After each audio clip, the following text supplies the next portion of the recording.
Before he killed you, he drank with you. That was the custom in Nuremberg, and it had a name, the St. John's Blessing, a cup of wine shared between the condemned and the man who was about to end their life. The prison warden would come down the corridor of the underground jail they called the Hole and announce it through the door in a set phrase, "The executioner is at hand." And a moment later, the door would open and in would step a tall, well-built man in his good clothes, freshly groomed, and he would ask you, politely, for your forgiveness, for what he was about to do to you. Sometimes the prisoner gave it.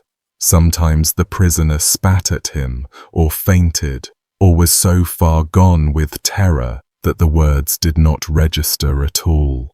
Either way, the cup was offered, the drink was shared where it could be shared, and about an hour later that same courteous man cut your head off in front of several thousand people. His name was Frantz Schmidt. For 40 years he was the executioner of one of the richest cities in the Holy Roman Empire, and across his whole career he personally put 394 people to death. He hanged them, he beheaded them, he burned them, he drowned them, and he broke their limbs one by one with a heavy wagon wheel while they were alive and screaming and staked out on the ground. He also punished 345 more short of death, flogging them out of the city gates or taking an ear or a finger as the sentence required. He kept count. We know the exact numbers because he wrote them all down himself, in a private journal that he kept for his entire working life, entry after entry, name after name, and that journal survived him, and it is one of the strangest documents to come out of the 16th century, a serial record of state killing, written by the hand that did the killing. Now here is where the story turns sideways. Frantz Schmidt never wanted the job. His father never wanted the job. His father was standing in a crowd one October afternoon in 1553, an ordinary, respectable man watching an execution get organized, and by the end of that afternoon his family was cursed for the next 3 generations. One afternoon, that was all it took, because in this world the executioner was untouchable in the fullest sense of that word. People would not eat with him, people would not touch him. Craftsmen who brushed against him could lose their livelihoods for it. His children could not learn a trade, could not marry outside the profession, could not escape. The state needed him desperately, paid him well, protected him, and the same state seated him apart in church like a carrier of disease. So this video is about that man, and about the men like him across Europe, the ones who did society's bloodiest work and were despised for doing it. Fair warning before we go any further. This one is grim even by the standards of this channel. We are going to spend time with the wheel, with the stake, with the boiling cauldron, with botched beheadings where the axe came down 4, 5, 7 times. We are going to meet a man torn apart with red-hot pincers for allegedly being a werewolf, and elderly women whose fingers were pulled out one at a time before they were thrown living onto a fire. All of it sat in court records and diaries and pamphlets, waiting. If you are eating right now, maybe finish up first. Quick pause before we get into it. Welcome in, everyone, whether you are brand new here or one of the regulars who falls asleep to these every day. Do me a favor and drop a comment telling me where in the world you are listening from tonight. I go through them all, and it never stops being fun seeing how far these videos travel. Big, Sincere thank you to everyone supporting the channel on Patreon and through YouTube memberships. If you want to join them, the links are down in the description and in the pinned comment. Alright, get comfortable because we are starting a long way back, before Frantz Schmidt was even born, with a question that sounds simple and absolutely is not. Who does the killing? For most of the early Middle Ages, the answer was, well, you. If you accused a man of a crime and he was condemned, in plenty of places the job of carrying out the sentence fell on the accuser himself, or on a relative of the victim, or on the youngest member of the jury that had just voted to convict. Which meant that some poor 20-year-old juror who had raised his hand along with everyone else suddenly found a rope in that same hand and a live human being at the end of it. Justice was communal and amateur. A village hanged its own thief the way it raised its own barn. Nobody made a career of it because nobody needed to. Executions were rare enough and informal enough that the work could be spread around. That started changing in the 1200s and 1300s, and it changed fastest in the cities. Towns were growing, trade was growing, crime was growing right alongside it, and city councils began doing something new. They took violence away from the family feud and the private vendetta and claimed it for themselves. Punishment stopped being a settling of scores between households and became a public performance staged by the government. And once punishment became a performance, staged regularly, with an audience, with expensive apparatus, with a script, somebody had to be the professional on stage. You cannot run regular public beheadings on volunteer labor. The stroke has to be clean. The wheel has to be handled correctly. The crowd of 5,000 people has to see the sentence done right, or the crowd becomes a problem, and we will get to exactly what that looked like later. One of the wildest parts of this story. So the office appeared, the town executioner, salaried and housed, sometimes even given free firewood and grain as part of the deal. On paper he was a civil servant like any other, and yet something attached itself to him almost immediately. And this is the part that historians have chased for a long time without ever finding the bottom of it. The stain. Nobody can point to the law that created it. No king decreed it. No pope pronounced it. The church officially held that executing a lawful sentence was no sin at all. The law books said the executioner acted in the name of justice. And yet everywhere the office appeared, the disgust appeared with it, fully formed, as if it had been waiting. German legal language eventually gave it a name. The executioner belonged to the unehrliche Leute, the dishonorable people, a whole legal category of the defiled. And you would not believe who else was in that category with him. Skinners, obviously, the men who hauled away dead livestock, grave diggers, latrine cleaners, but also millers, shepherds, linen weavers in some towns, bailiffs, an entire underclass of trades that respectable society had decided were contaminated, and the executioner sat at the very bottom of that list, the most polluted man in a category invented for polluted men. The pollution behaved like something physical. This is the detail that makes this world feel truly alien. Dishonor was contagious. It moved by touch, like grease, like plague. If an honorable craftsman, say a carpenter, so much as brushed hands with the executioner in public, that carpenter could be hauled up before his guild, and the guild could strip him of his membership, meaning his livelihood, meaning everything, unless he underwent a formal restoration of his honor.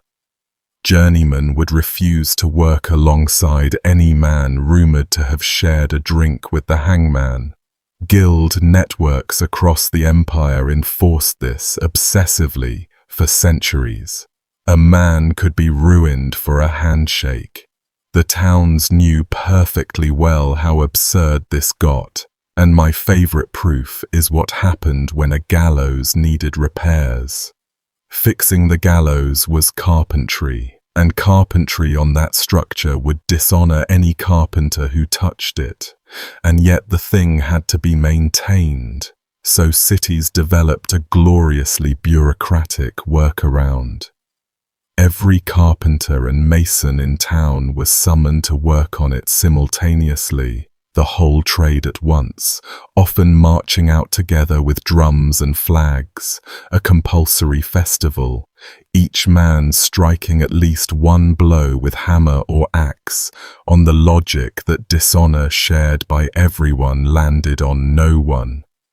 Hundreds of craftsmen ceremonially hammering a death machine in unison so that none of them could be singled out afterwards as the man who fixed the gallows. People built entire civic rituals around not becoming him. Once you understand the contagion, everything else about the executioner's daily life snaps into focus. And honestly, the daily details are worse than the dramatic ones. Start with money. When the executioner went to the market to buy bread, some vendors would not take coins from his hand. He had to drop them into a bowl set out for the purpose, or the seller would pick them up with tongs. Tongs for money. In taverns, where he was allowed in at all, he had his own table, his own designated stool, sometimes his own cup that no one else would ever drink from, hanging on its own peg. In church, in the towns that let him through the door in the first place, he had an assigned pew set apart so that no honest family would accidentally share a bench with him at prayer. Some parishes went further and denied him communion outright. The man was baptized, he was a Christian, he prayed with everyone else, and the wine of the Eucharist was withheld from him like he might sour it. Then housing. City after city pushed the executioner physically to the margins.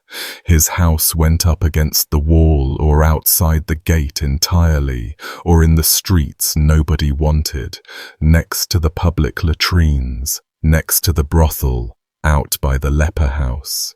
His address was an insult. Nuremberg, to its credit, did a little better by its man, and the building it gave him is still standing today.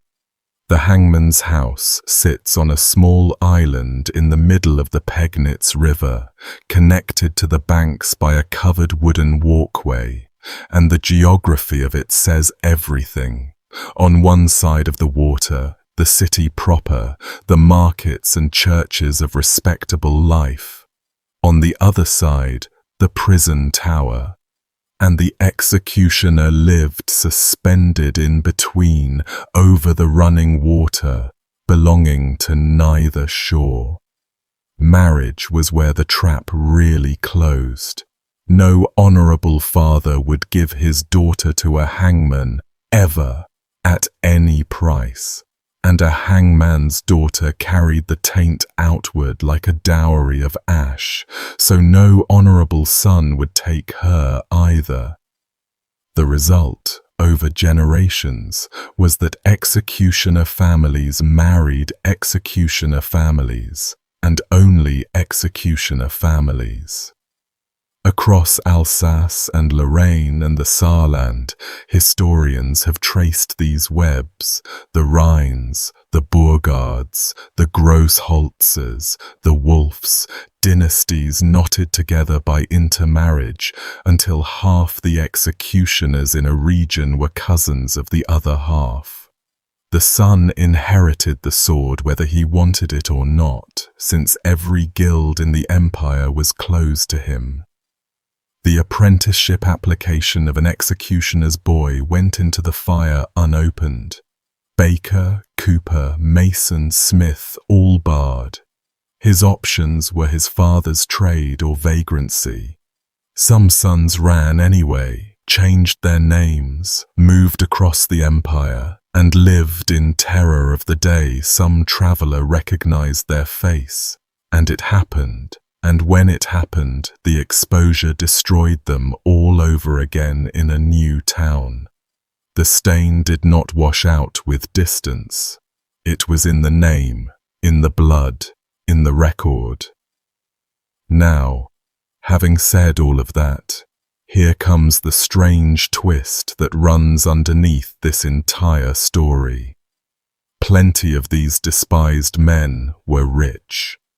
Executioners drew a regular salary, plus a fee for every execution, plus a fee for every torture session, plus payments from a basket of side monopolies we will dig into properly later in the video, and in a big city, the total could add up to a very comfortable living.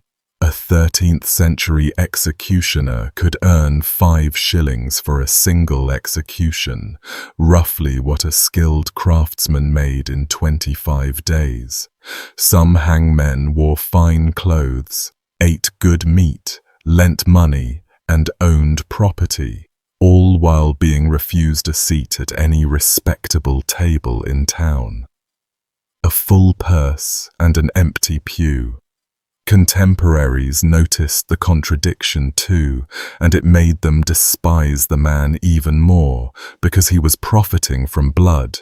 And yet the moment a burglar needed hanging, the whole town turned to him with perfect confidence and expected the job done beautifully. All right, with the world established, back to that October afternoon in 1553, in a small Franconian town called Hof, because the story of the Schmidt family is the entire system compressed into a single day, and it starts with one of the nastiest princes of the century. The prince was Albrecht Alcibiades, Margrave of Brandenburg-Kulmbach, a man whose entire career was one long armed tantrum across southern Germany. Contemporaries called his wars the Second Margrave War. Historians mostly call them a disaster, and by the autumn of 1553, he was paranoid, cornered, and camped on the town of Hof, where he became convinced that 3 local gunsmiths were plotting to assassinate him. Whether they actually were, nobody can say now. It hardly mattered then. The Margrave wanted them dead, publicly, immediately, at which point he hit a small logistical snag. Hof had no executioner on hand. The normal solution was to send for a travelling professional from a nearby town, wait a few days, pay the fee. Albrecht was not a waiting man. Instead, he reached for an old and half-forgotten custom that said a prince could simply appoint a bystander on the spot to carry out a lawful sentence. He looked out at the assembled crowd, and his eye landed on a local woodsman and fowler named Heinrich Schmidt, a respectable man, a citizen's son. Grandfather had been a tailor in good standing. Heinrich had done nothing, absolutely nothing, except stand in the wrong crowd on the wrong afternoon, within sight of the wrong prince. Albrecht pointed at him, and told him he would be hanging the 3 prisoners. Heinrich refused. He begged, actually, and what he chose to beg about is the revealing part.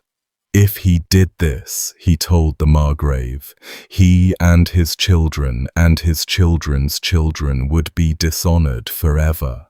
He was pleading for his bloodline, and the Margrave answered that if Heinrich would not do it, then Heinrich would hang instead, and so would the 2 men standing beside him in the crowd, and Albrecht would find someone else to pull the ladder. So Heinrich Schmidt hanged 3 gunsmiths who may well have been innocent to save his own life and the lives of 2 strangers, and the moment the 3rd body stopped moving, his old life was over. No customer would hire the woodsman who had touched the rope. No neighbor would drink with him. The trade he had been forced into against his will at sword point was now the only trade that would have him, so he became, formally, professionally, the thing the Margrave had made him for an afternoon, Executioner of Hof. And a few months later, in the first half of 1554, his son Frantz was born, arriving into a household already sealed off from the world, a baby with a curse on him before he could hold his own head up. The Margrave, in case you were wondering, never paid for any of it. Albrecht Alcibiades lost his wars, got himself banned by the empire, and died in 1557, in exile, in his brother-in-law's castle, aged 35, and history filed him under minor warlords and moved along. He almost certainly never gave Heinrich Schmidt another thought for the rest of his short life. The whim of his one afternoon, though, kept working, quietly, for 7 more decades, in a family he would not have been able to pick out of a crowd. And we know his name today substantially thanks to the journal kept by the son of the man he ruined. If you ever wonder whether writing things down matters, that is your answer. Frantz grew up inside that quarantine. Other children were not allowed to play with him. His father was, by every scrap of evidence we have, a decent and careful man who did the one thing left open to him. He trained his son to be excellent at the family's hated craft, on the logic that if the boy had to carry the sword, he would carry it as a master and not a butcher. The training itself has this almost farm boy quality to it that sits very oddly against what it was for. Young Frantz practiced his 2-handed sword stroke on rhubarb stalks, because a rhubarb stalk has roughly the resistance of a human neck. Hour after hour in the yard, decapitating vegetables. From vegetables he graduated to stray dogs and other animals, learning where a spine gives and where it fights the blade. And in the spring of 1573, at 19 years old, he was judged ready. On the 5th of June, at a place called Steinach, under his father's eye, Frantz Schmidt hanged a thief named Leonhard Russ, and the presiding master pronounced the work done adroitly, and with that single killing, the teenager was certified a journeyman of death. The first line of his journal records it in the same tone you might log a delivery. He spent the next 5 years as a traveling freelancer around Franconia, riding from town to town wherever a sentence needed carrying out, building a reputation stroke by stroke, and his reputation was very good, clean work, sober habits, no drama. And in Nuremberg, one of the great cities of the empire, the authorities were paying attention because their own executioner situation had become an embarrassment, and they were in the market for a steady young man. Nuremberg in the 1570s was serious money. A free imperial city of maybe 40,000 people, stuffed with merchants, metalworkers, printers, and gold, answering to no lord but the distant emperor himself. A city like that ran a serious criminal justice operation, and it expected its executioner to perform like a professional at the top of his field, in front of enormous crowds, without embarrassing the council. On the 1st of May, 1578, the council gave the job to Frantz Schmidt, 23 or 24 years old, and he would hold it for the next 40 years. Salary, official residence, that house on the river we talked about, plus fees. One of the best paid appointments of its type anywhere in the German lands, held by a man who could not legally become a citizen of the city he served. Two things made Frantz genuinely unusual, beyond the sheer length of his career. The first was the drinking, or rather the absence of it. He took a vow, apparently early in life, never to touch wine or beer, and he kept it for decades in the 16th century, in Germany, in a profession famous for drunks. And you can see the cold logic under the vow. Everything in his world depended on the steadiness of his hands in front of thousands of witnesses. One shaky morning, one stroke that landed in a shoulder instead of a neck, could undo 20 years of careful reputation, and reputation was the only currency his family had left. He also seems to have understood the optics. The sober executioner, the church-going executioner, the executioner who did not gamble or whore or brawl, was a walking argument that the Schmidts did not deserve their stain. His whole life was that argument. The second thing was the journal. Starting from that first hanging in 1573 and continuing to his final execution in 1617, Frantz kept a private register of every person he put to death and every person he punished short of death. Early entries are almost skeletal: a date, a name, a crime, a method. Executed with the rope at Nuremberg. Executed with the sword. As the decades pass, the entries grow, and he starts recording the stories, where the condemned came from, what exactly they did, the little details of their crimes that clearly lodged in his head and would not leave. He never says how he feels. Not once in 45 years does he write anything like, "This one was hard." The closest he comes is in word choices and in which details he bothers to save. When he writes that a murdered girl was a pious young woman, or notes that a thief was only 18, something is being said sideways. The original notebook is lost, and what survives are handwritten copies made afterward, 4 of them sitting in libraries in Nuremberg and Bamberg, plus a printed edition from 1801, and the copies disagree a little on the final count. 361 in one version, 394 by the fullest modern reckoning. Either way, hundreds of human beings, filed in one man's hand. The range of people in that file is astonishing. Flip through it and you meet the underside of the 16th century.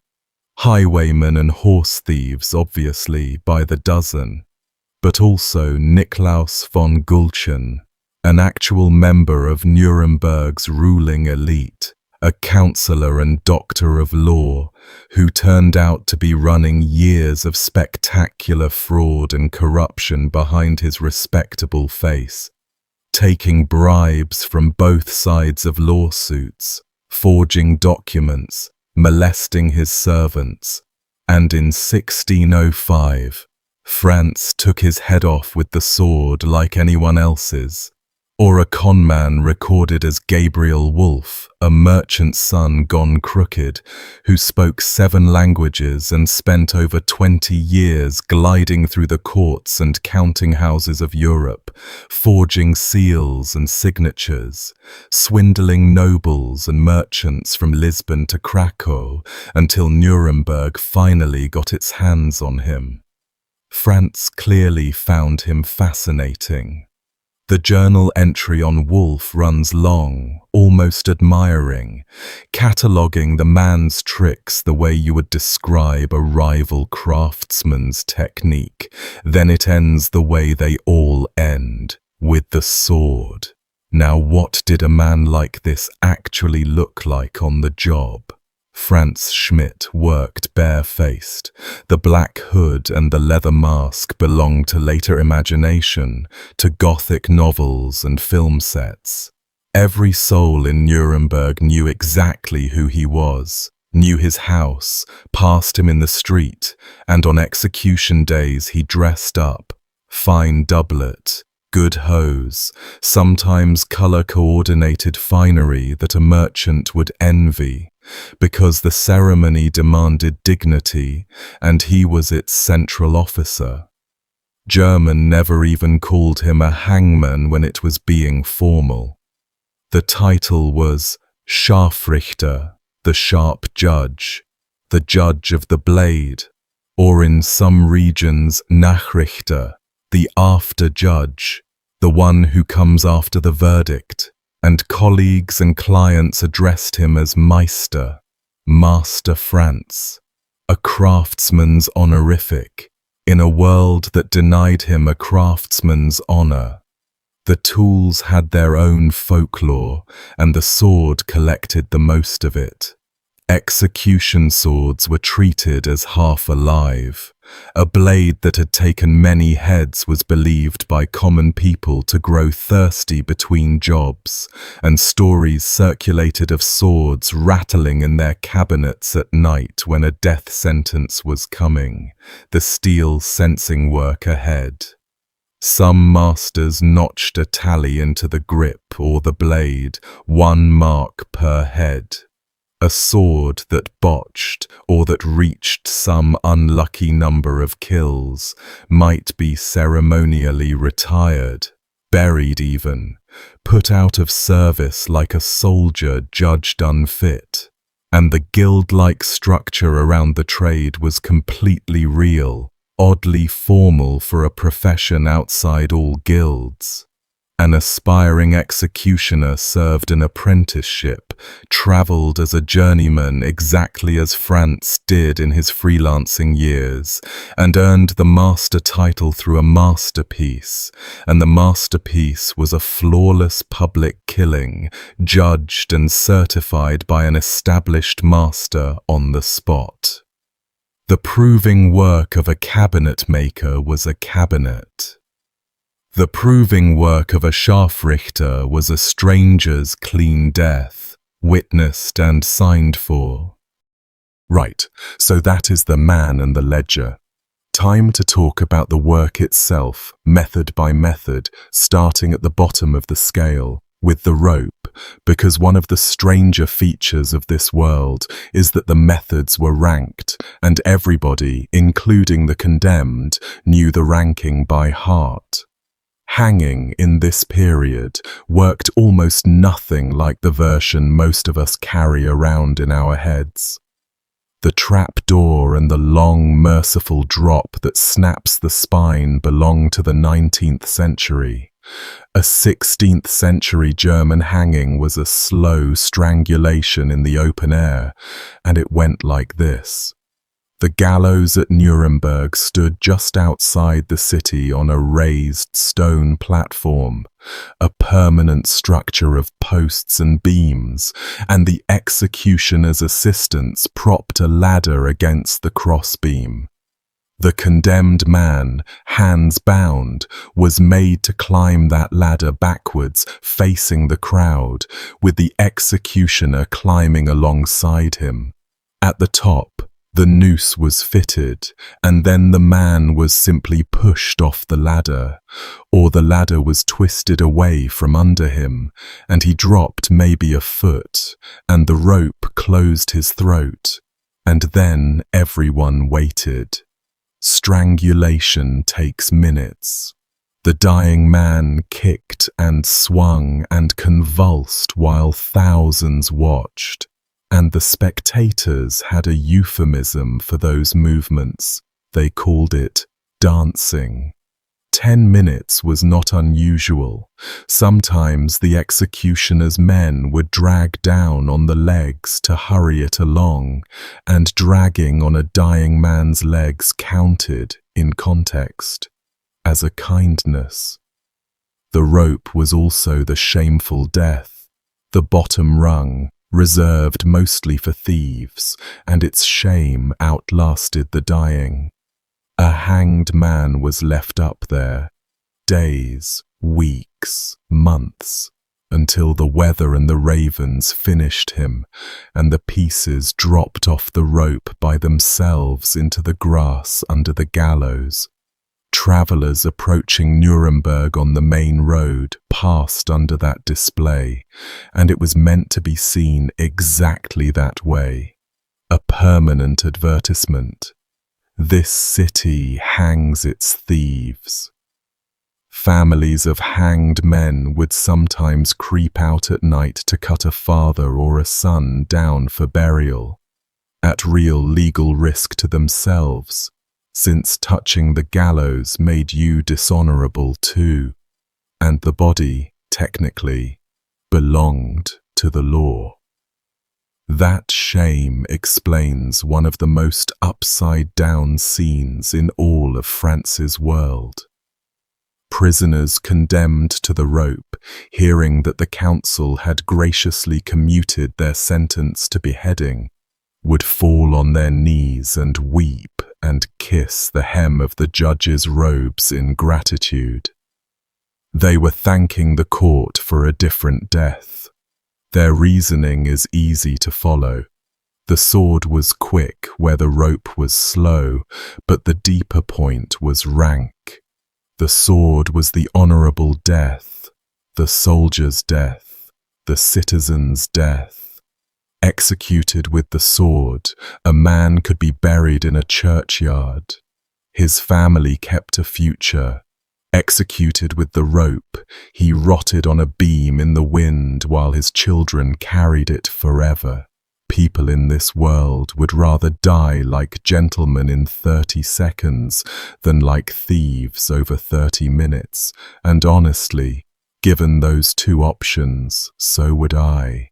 So, the sword, the true test of the craft, the thing that made or destroyed an executioner's name. A German judicial beheading did not use a block and did not use an axe.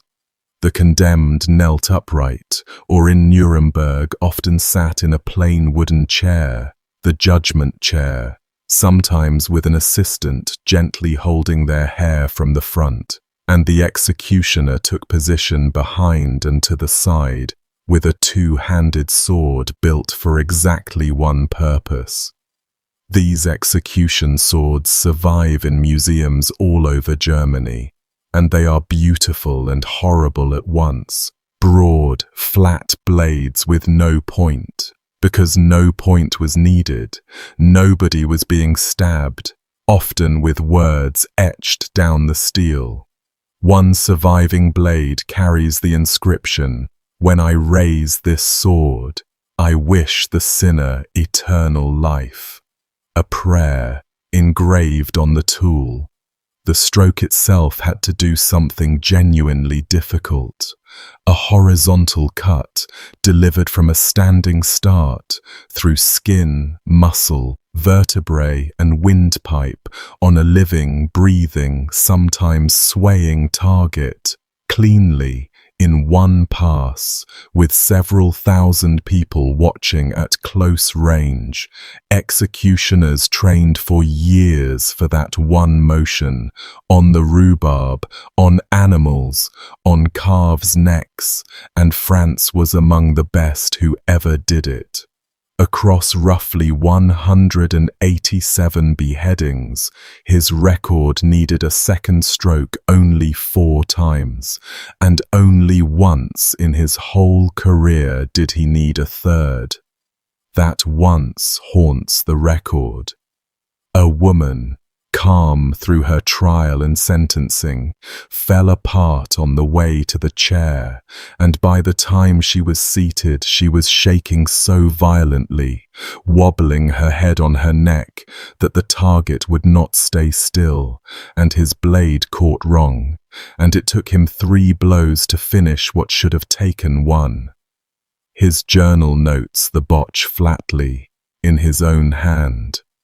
He never hid his failures from himself, and given what failure meant in his profession, that honesty had teeth. Because when a beheading went wrong in front of a crowd, the crowd did not merely boo. An old customary rule, never written into any statute but understood everywhere in the German lands, allowed the executioner 3 strokes. 3 attempts to take a head. Beyond that, tradition held, the crowd was within its rights to storm the scaffold, and by some tellings, to put the executioner to death in the condemned man's place. Whether that ultimate penalty was ever formally enforced is hard to pin down in the records, and it may have lived mostly as a threat hanging in the air, but the storming of scaffolds is documented over and over, and it is terrifying. Frantz's own predecessor in Nuremberg once needed 3 strokes on a victim, and the crowd pelted him off the platform with frozen clods of mud, and the council quietly noted that perhaps the old man's hands were no longer what they had been. In the Swiss town of Chur in 1575, an executioner arrived at the scaffold so drunk he could barely stand, hacked at the condemned man's head without finishing him, and the spectators stoned him. Rocks, from a crowd of hundreds, at a public servant, mid-execution. At Nuremberg in 1542, another botched job, another mob surging over the barriers at the man with the sword.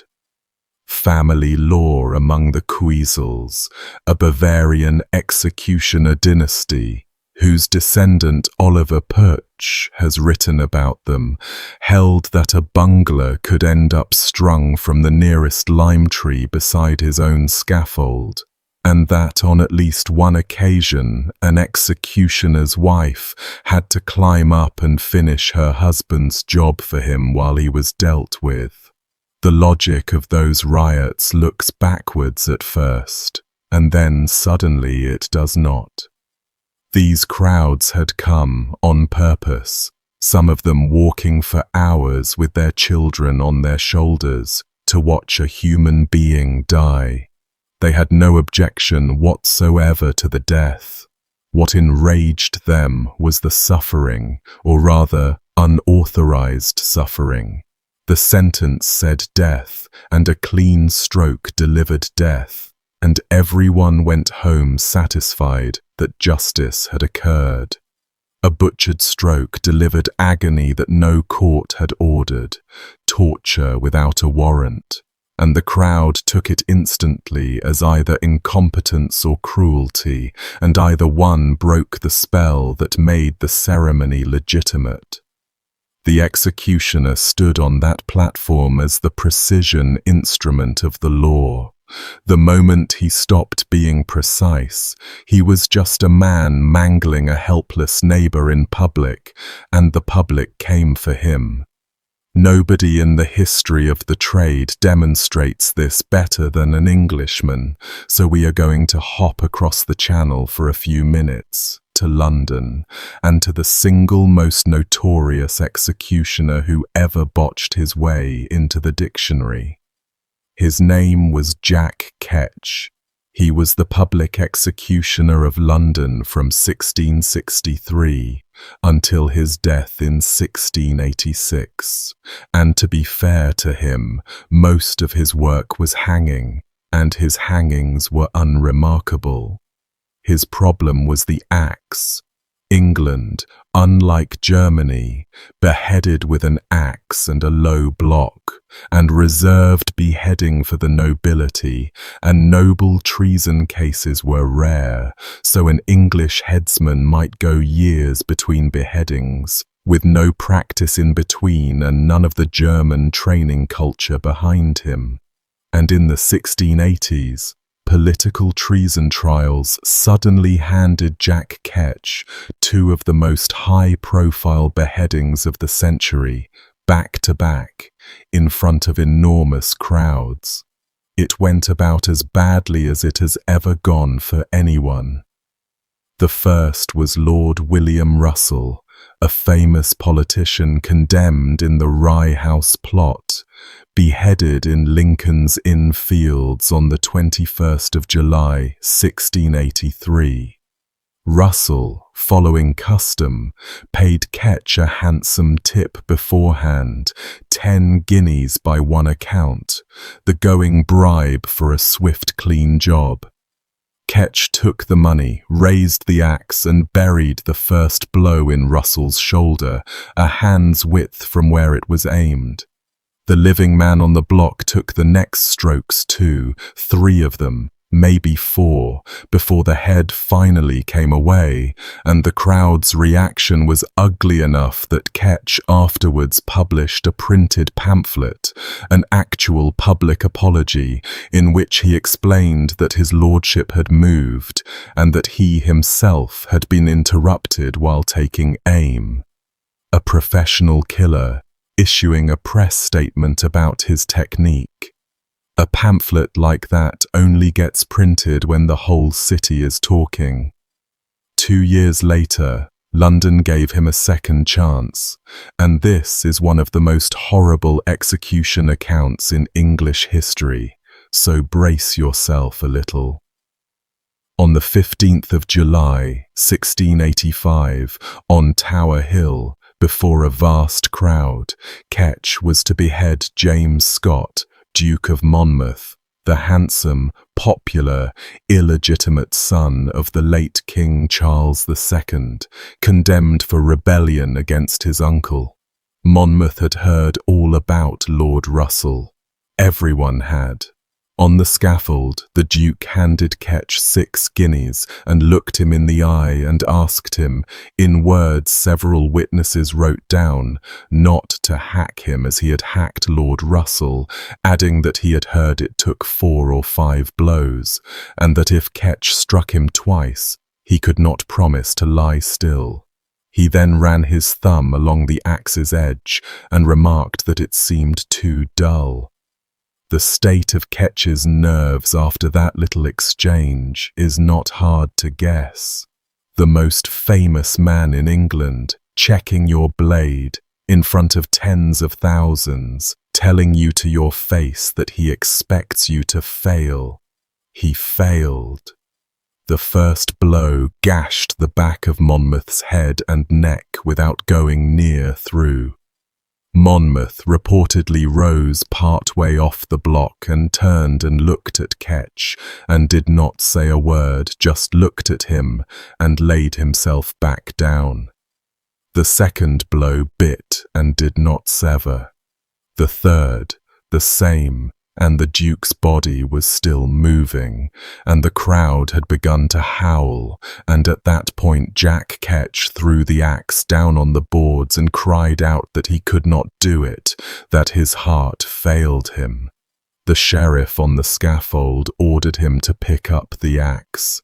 Take up the axe, man, in front of that screaming crowd, with a half-killed Duke on the block between them.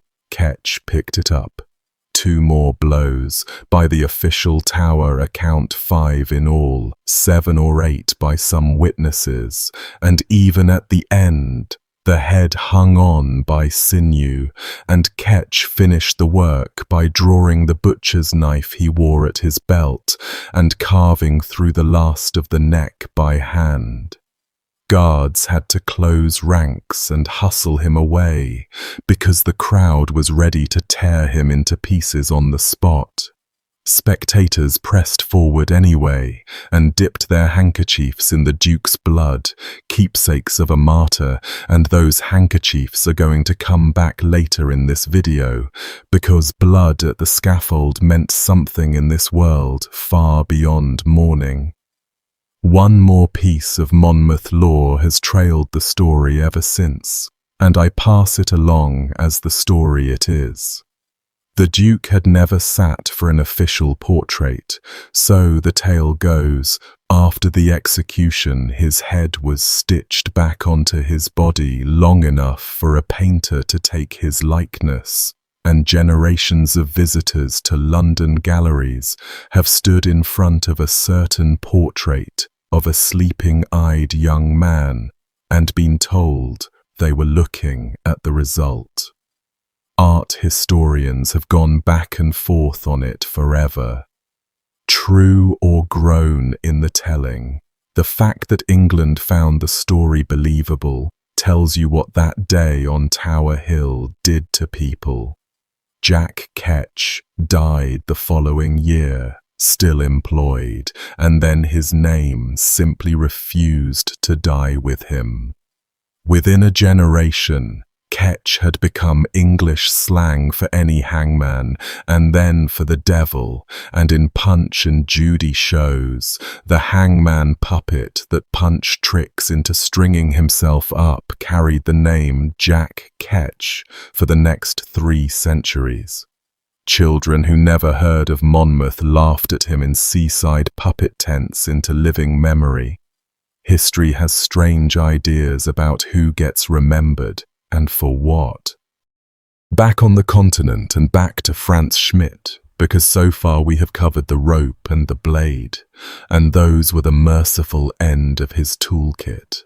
At the far end sat the wheel. Most people have heard the phrase broken on the wheel without ever learning what it involved, and once you know, you never hear it the same way again. Courts reserved it for the worst of the worst. Murderers, robber gangs, men whose crimes had genuinely horrified even this hardened society, and the sentence often came in stages, written into the verdict like a recipe. Stage 1 could begin before the execution ground was even in sight. Some sentences ordered that the condemned be torn with glowing tongs on the way. The procession would halt at fixed points along the route. The executioner's brazier came forward, and a pair of iron pincers, heated red, closed on the man's arm or chest or thigh, and pulled away a piece of him, flesh smoking, in front of whoever stood nearest. And then the procession moved on to the next station, and did it again. The verdict specified the number of nips, 2, 3, sometimes more, a fixed quantity of agony, itemized by a court clerk in advance. People in the front rows could smell it. Chroniclers mention that detail again and again, the smell, because nobody who stood close ever managed to forget it. At the execution ground, the condemned was stripped to his breeches and staked out flat on his back, arms and legs spread, wrists and ankles lashed to pegs driven into the earth. Under his joints, under the wrists, elbows, knees, ankles, the assistants laid sharpened wooden batons, ridges of hard wood, so that each limb was bridged over a cutting edge, like a plank set across two stones.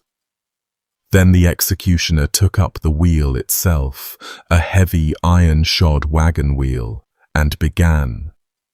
He raised it high and brought the rim down on a shin, and the bone broke over the baton with a crack the whole field could hear, and the crowd counted the blows out loud the way crowds count anything. Up the leg, the other leg, the arms, forearm and upper arm, each in turn. A thorough wheeling could run to 30 or 40 blows, and the man staked in the grass was awake for it, screaming through it, watching his own limbs stop being limbs one strike at a time. A 15th century rule from Zurich prescribed the routine exactly, 2 blows to each limb and a 9th to the spine. Bureaucracy, with a wheel in its hand. The verdicts distinguished, and this distinction meant everything to the man on the ground, between working from the bottom up and from the top down.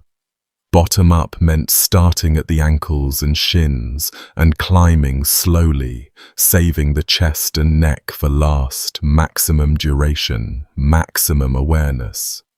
Top down meant the first blow, or one of the very first, came down on the chest or the throat, and that blow had its own tender little name, the blow of mercy, because it killed, or near enough, and everything after it was carried out on a dying or dead man.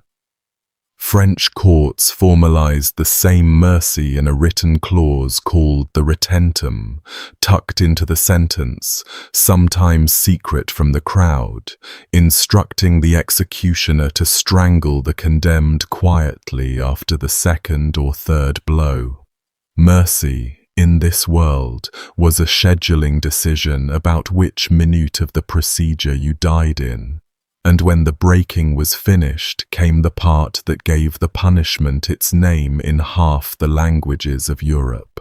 The shattered man was unlashed, and his arms and legs, now soft in the middle, bending where limbs do not bend, were threaded through the spokes of a second wheel, woven through.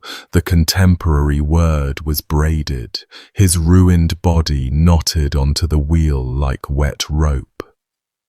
Then the wheel went up horizontally on top of a tall post, planted at the execution ground beside the gallows, with the man on top of it, face to the sky.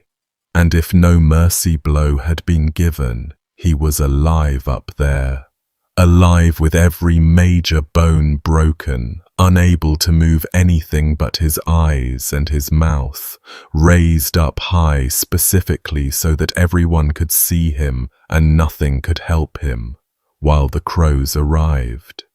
Survival on the wheel ran hours at minimum. Reliable accounts speak of men lasting a full day, 2 days, 3, calling down from the post, begging travelers on the road for water or for killing, and one German account describes a young man, 17 years old, who was still alive on his wheel 9 days after his breaking. 9 days. I will be honest, the 9-day figure survives in the sources at a distance, and how literally to take it is your call, but contemporaries repeating it at all shows what they knew the wheel could do. Bodies stayed braided up on their posts for months and years afterwards, weathering down to bone, and the skeletons of wheeled men were a normal feature of the landscape outside German towns, a thing farmers ploughed past, a thing children grew up seeing on the skyline and learned not to ask about.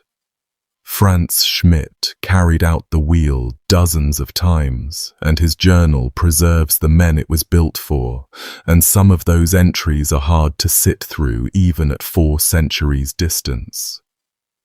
Take January of 1588, when he wheeled 2 robbers together, George Hohenlein and Jobst Knau. Career criminals, murderers several times over, and the crime that sealed their sentence involved a baby. A prostitute in their company had given birth to a boy in the house where the gang was staying. Knau, a potter by trade, actually baptized the newborn himself, went through the little ceremony, water and words, and then cut off the infant's hand.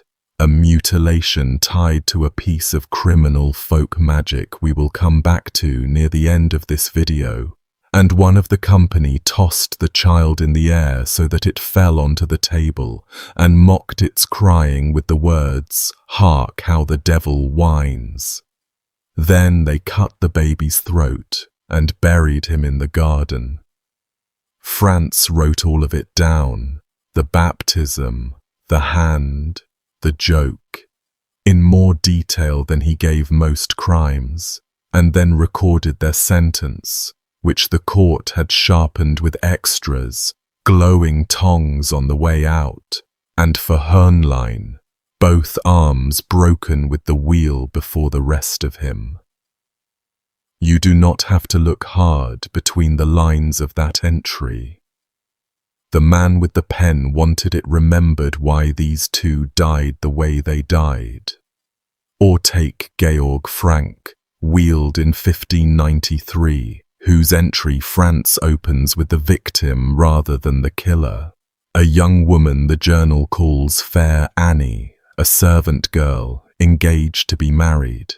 On St. Andrew's Day, Frank and a companion offered to escort her through the woods to her betrothed's village, a normal courtesy on dangerous roads, and in the middle of the woods the companion clubbed her from behind with a fence stake, hit her twice more while she lay in the leaves, and they cut her throat, stripped the body, and sold her clothes in the next town for 5 florins. Her wedding clothes. Some versions say 5 florins. Frantz broke Frank on the wheel for it, arms first, and the care he takes in the entry to name her Fair Annie, when so many victims in the journal go nameless, feels like a small stubborn act of remembrance from a man not given to sentiment. One more layer of the wheel, and this layer belongs specifically to men like Frantz, the quiet negotiations underneath the official sentence. A court might pronounce the full horror, tongs, breaking from the bottom up, the living braid, for the benefit of the public record and the watching crowd, and then privately instruct its executioner to soften the reality. Sometimes that meant the mercy blow moved up the schedule. Sometimes it meant a cord around the throat, applied discreetly while the assistants blocked the crowd's view so that the thing being ceremonially shattered was already a corpse. And often in Nuremberg it meant Frantz beheaded the condemned first, one clean stroke at the Ravenstone, and only afterwards broke the dead limbs and wove them through the spokes and raised the wheel on its post, so that the city got its full deterrent skyline, and the man himself got 30 seconds of dying instead of 3 days. His journal marks these commutations without comment, executed with the sword beforehand, then exhibited on the wheel, and the records show him and the chaplains actively lobbying the council for them, case by case, prisoner by prisoner. The public saw the medieval nightmare. The nightmare, more and more often as his career went on, was staged on a body past feeling it, and almost nobody in the crowd knew, and that gap between the spectacle and the truth of it was the executioner's own private mercy. invisible by design, thankless by definition. Executions like those drew the biggest crowds of the calendar, and the crowds themselves take some believing. A major wheeling or beheading in Nuremberg emptied the city. Shops closed. Schoolmasters brought their pupils, on purpose, as moral instruction. Vendors worked the crowd selling sausage and beer. Printed ballads about the condemned man's crimes were hawked at the roadside. Families claimed good spots hours early, and out at the Ravenstone, that raised platform whose name came from the birds that attended it, the full apparatus of death sat waiting in the middle of what functioned, with no exaggeration, as a fairground. Then the poor sinner arrived, and the mood turned strange, hushed, and hungry at once. This society saw nothing contradictory in weeping for a condemned man, praying loudly for his soul, and being entertained. A good execution was church and theatre in one, and everyone had a role, including the star, who was expected to die well, repentant and steady. And when the star died well, the crowd went home moved and satisfied, discussing the performance like critics. A whole print industry fed on those days too, and half our sources came out of it. Nuremberg was one of the printing capitals of Europe, and its presses treated a big execution the way modern outlets treat a verdict in a famous trial. Broadsheets went on sale in the streets, sometimes the very same day, with woodcut illustrations of the crime and the punishment, a portrait of the poor sinner, a moralizing poem, the last dying speech either transcribed or, when the condemned had disappointed, improved. Ballad singers performed the crimes at the roadside for coins, verse after verse of murder set to familiar tunes, so the crowd could join the chorus. True crime is one of the oldest products the printing press ever sold, and the werewolf pamphlet about Peter Stump, translated and rushed into English within months, was simply that industry finding its first international bestseller. The executioner stood at the middle of all of it and earned nothing from any of it, the one man in the story forbidden to be its hero. Now, staying with Frantz's toolkit, two methods remain that he inherited from the law of his day, fire and water, and both of them carry a hidden mercy folded inside the horror, the same quiet pattern that keeps surfacing around this man. Burning at the stake was the prescribed death for arsonists, for certain heresies, for sodomy, for counterfeiters in some jurisdictions, and famously, in these same decades, for witchcraft, though Nuremberg itself stayed remarkably cool during the witch panics burning across the rest of Franconia. The apparatus everyone knows, the post, the chain, the stacked wood. What the paintings usually leave out is what actually killed people and how long it took. A big, well-built, dry fire could bring unconsciousness fairly fast, smoke and scorched airways doing the work before the flames properly reached the body. A mean fire, built of green wood or fighting a crosswind, was a catastrophe. The condemned, chained too high above a struggling blaze, roasted rather than burned, sometimes for the better part of an hour, conscious for far too much of it, and the crowd's stomach for that was limited, which the authorities knew perfectly well. So the mercies evolved. A repentant prisoner was routinely strangled at the stake. A cord slipped around the neck from behind the post and twisted tight. dead or nearly dead before the executioner ever touched torch to wood, and the fire that followed burned a corpse for form's sake. Elsewhere, they hung a small sack of gunpowder around the condemned person's neck or between the arms, so that when the flames climbed high enough, the charge went off and ended things at a stroke. Gunpowder as a kindness. The defiant and the relapsed could be denied all of it and burned wide awake, and the difference between those two deaths often came down to whether the prisoner had said the right words to a chaplain the night before. England again supplies the case you will not forget.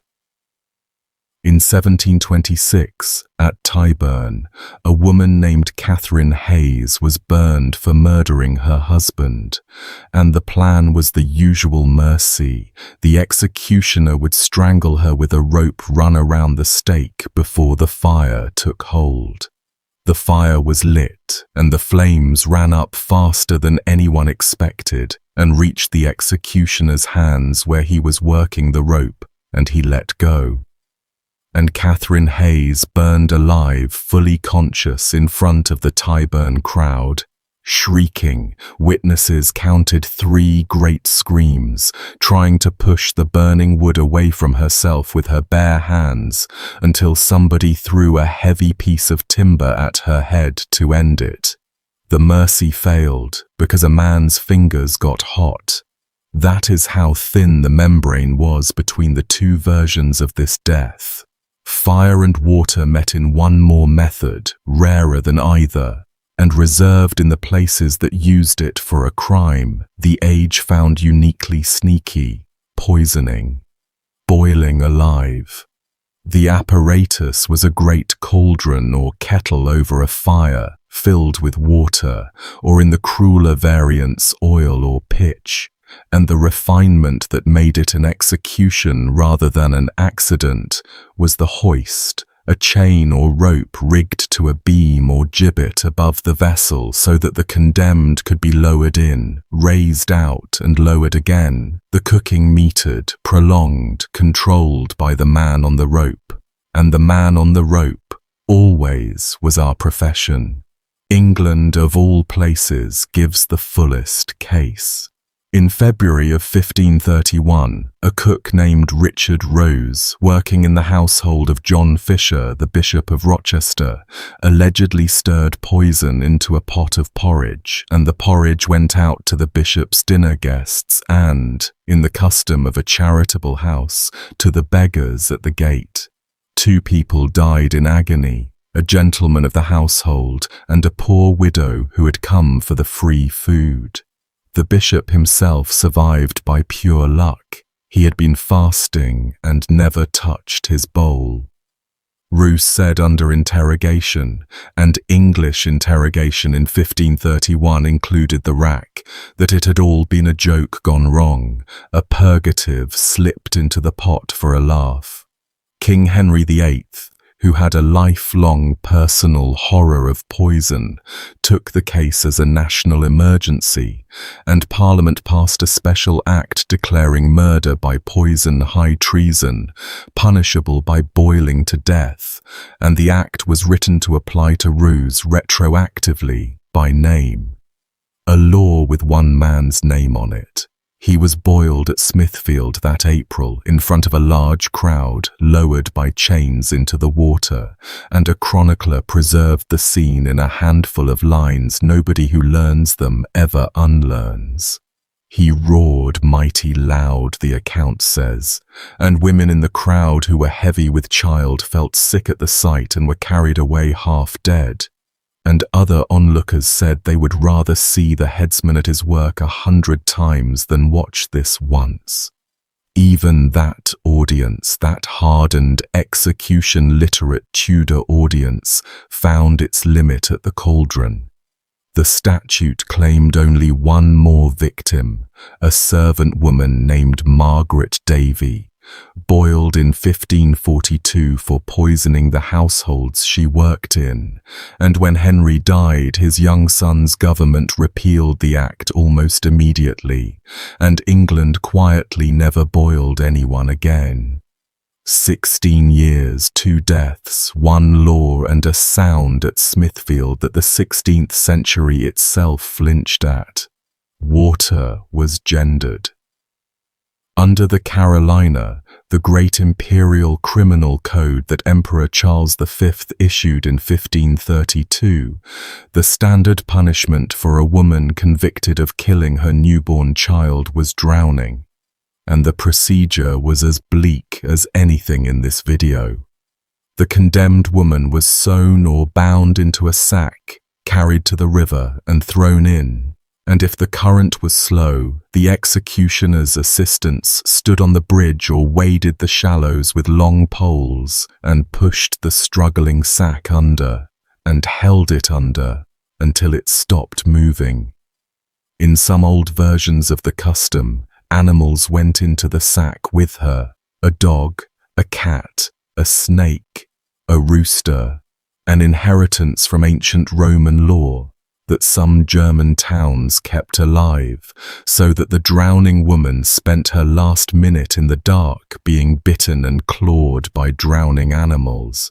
Nuremberg's own records show sack drownings in the Pegnitz, the same river that flowed under Frantz's house, within living memory of his tenure. And who were these women? Almost without exception, they were servant girls, young and unmarried, working in some household far from their families, seduced or assaulted by a master's son, a fellow servant, a soldier passing through. Pregnancy meant instant dismissal without a character reference, and after that, destitution, quite possibly starvation. So they hid it, laced tighter and told no one, right up until the night they gave birth alone, in a barn or an attic, in pain and terror, with no midwife and no plan, and some of them, in that state, did the thing the law killed them for. The court records of the period are full of these girls, and the pattern repeats so exactly, town after town, decade after decade, that eventually the records stop feeling like a series of crimes and start feeling like a single machine, running on schedule, feeding on the same girl over and over. Frantz's journal holds his share of them. Margaret Moranti, a country girl in service to a farmer, concealed her pregnancy, gave birth alone at night by a shed near the Pegnitz, and put the newborn into the river, and his entry preserves one detail with terrible precision, that the child stirred and struggled as the water took it. She was executed with the sword, and the sword, in her case, was the mercy, and it was a mercy that Frantz himself had fought for. Early in his Nuremberg career, he and the prison chaplains began pressing the council to abandon the sack for infanticide cases and substitute beheading. The argument he made out loud was practical and even a little cynical, that a beheading on the scaffold was visible to the whole crowd and therefore a better deterrent than a sack vanishing under brown water. The argument underneath is not hard to guess. He was the one who had to hold the pole. The council agreed. The sack fell out of use in Nuremberg. And in his old age, Frantz noted with something as close to pride as he ever allowed onto the page that the drowning of women had been done away with there, in part by his doing. One of the busiest killers of his century, and one of his proudest achievements was subtraction, one death made quicker for the most pitiable people who ever came through his hands. The machine kept feeding long after him, mind you. 2 centuries on, in Frankfurt, in 1772, a 25-year-old servant named Susanna Margaretha Brandt went to the sword for exactly the classic case, a passing goldsmith's journeyman. A seduction, she said, began with a drugged glass of wine, a hidden pregnancy, a birth alone in a laundry room, a dead newborn, a panicked half-burial, a trial.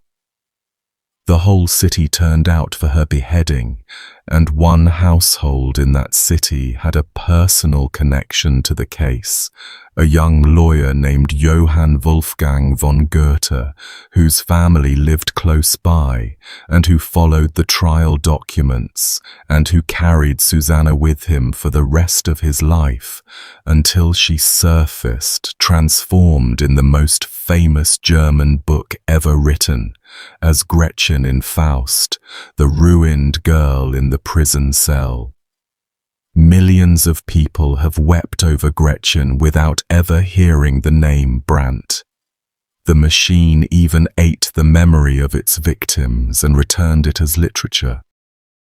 From the deaths themselves, over now to the other half of the job, the half done in cellars with no crowd at all, because in the Holy Roman Empire the executioner was also, officially and unavoidably, the torturer, and the torture chamber is where his world becomes most alien to ours.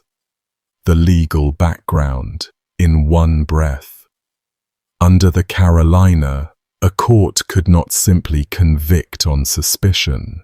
Serious conviction required either 2 eyewitnesses or a confession, and when witnesses were lacking, as they usually were, the confession had to be obtained, and the law provided the method and called it painful questioning. The same law then required, with a straight face, that any confession made under torture be repeated afterwards, freely and voluntarily, in the courtroom. And if the prisoner stood up in court and took it back downstairs for another session, the system had a door marked exit, and the door opened onto the same room. The sessions themselves followed an escalation ladder as formalized as a liturgy, and Frantz climbed that ladder with hundreds of prisoners across his career, down in the vaulted chamber the Nuremberg jailers called, with the gallows humor of all jailers everywhere, the chapel. Step 1 involved no touching at all. The prisoner was walked into the chamber and shown the instruments one by one, slowly, with explanation. The screws, the ropes, the weights, the pulley in the ceiling. For a certain percentage of people, the tour alone was enough, and they started talking before anyone laid a hand on them. And honestly, having heard what comes next, you will understand them completely. Step 2, the thumb screws, a small iron vise fitted over the thumbs, studded on the inner faces, applied first without tightening, a last chance to speak, then tightened. Turn by turn, the studs sinking in, the bones of the thumb creaking toward fracture, with pauses between turns, and the pauses were the legal part, the moments where the questioner asked again, and the clerk in the corner sat with his pen up, waiting. Step 3 moved to the legs, iron splints or screw vises on the shins, the same principle scaled up to bigger bones, and past the screws waited the centerpiece of continental judicial torture, the strappado, and for centuries this was the standard across most of Europe, the thing the word torture actually meant. The prisoner's wrists were tied together behind his back. The rope ran up through a pulley in the ceiling. The executioner hauled, and the prisoner rose off the floor, hanging backwards from his own wrists, and the shoulders, which do not bend that way, took the entire weight of the body. Both shoulders typically wrenched out of their sockets within moments. That was level 1, hanging. Level 2 added weights, stone or iron, hooked to the prisoner's ankles, 25 pounds, 50, doubling the load on the ruined joints. Level 3 was the drop, the executioner letting the rope run free for a yard and snapping it taut. A jolt through arms already dislocated, and the drop could be repeated and counted and specified in advance by the court. 3 drops, 5 drops, like items on an invoice. Interrogation records survive in quantity, question by question, scream by scream, because the clerk wrote everything, and the transcripts have this obscene calm to them. The prisoner denies it. Hoisted, the prisoner still denies it. The weights, the prisoner cries out to God and the Virgin. The drop, the prisoner confesses. Time noted. Session closed. England, incidentally, preferred a horizontal version of the same principle. The rack, the frame with rollers at either end, wrists and ankles roped, the winches cranked in opposite directions until the body drew taut and then passed taut, joints separating down the whole length of a person at once instead of just the shoulders. Its most famous victim from these years was Anne Askew, a young Protestant gentlewoman racked in the Tower of London in 1546 over her beliefs and her connections at court, racked so severely, with 2 royal councillors allegedly working the wheels themselves when the professional balked, that her body simply stopped working below the damage, and when they burned her at Smithfield weeks later, she could not stand or walk to her own stake, and had to be carried to the fire sitting in a chair, and burned in the chair. She was 25. 2 consequences followed this system out of the cellar. The first, and every thinking person of the age eventually ran into it, sometimes the pain produced fiction. A prisoner in the strappado will say anything, name anyone, invent whatever the questioner's questions imply, purely to make it stop, and the confessions then went into the record as legal truth. The witch trials, everywhere they raged, ran on exactly this fuel. Ordinary women hoisted and dropped until they described flying to Sabbaths and kissing the devil, then repeating it in court with their arms in slings, because the alternative was the rope and the pulley again. Nuremberg's council, to its considerable credit, grew skeptical of witch evidence and kept the city comparatively clear of that particular madness, and its executioner, our Frantz, never burned a witch in his entire career, a remarkable line in his ledger given the bonfires on the horizon in every direction. The second consequence is quieter. The torturer and the healer were the same man. The law needed prisoners fit for further questioning and fit for public execution, so after a session, the executioner set the shoulders he had pulled apart, splinted what he had cracked, salved what he had torn. Frantz was famously good at that part, and his skill at mending bodies is going to open up one of the biggest surprises of his whole story a little later on. First, though, the pincers and the single most infamous execution of Frantz's era, carried out by a colleague of his over in the Rhineland, a case so extreme that the pamphlet describing it was a bestseller in 2 countries, and it involves a werewolf. In the 1580s, around the town of Bedburg near Cologne, a region already half ruined by religious civil war, livestock, and then people began turning up torn apart in the fields. Children mauled, women savaged, remains that looked chewed. Wolves were the obvious culprit. Wolves were everywhere in that ruined countryside, but fear organized itself the way fear does, and the talk turned to a werewolf, and the hunt for a wolf became a hunt for a man.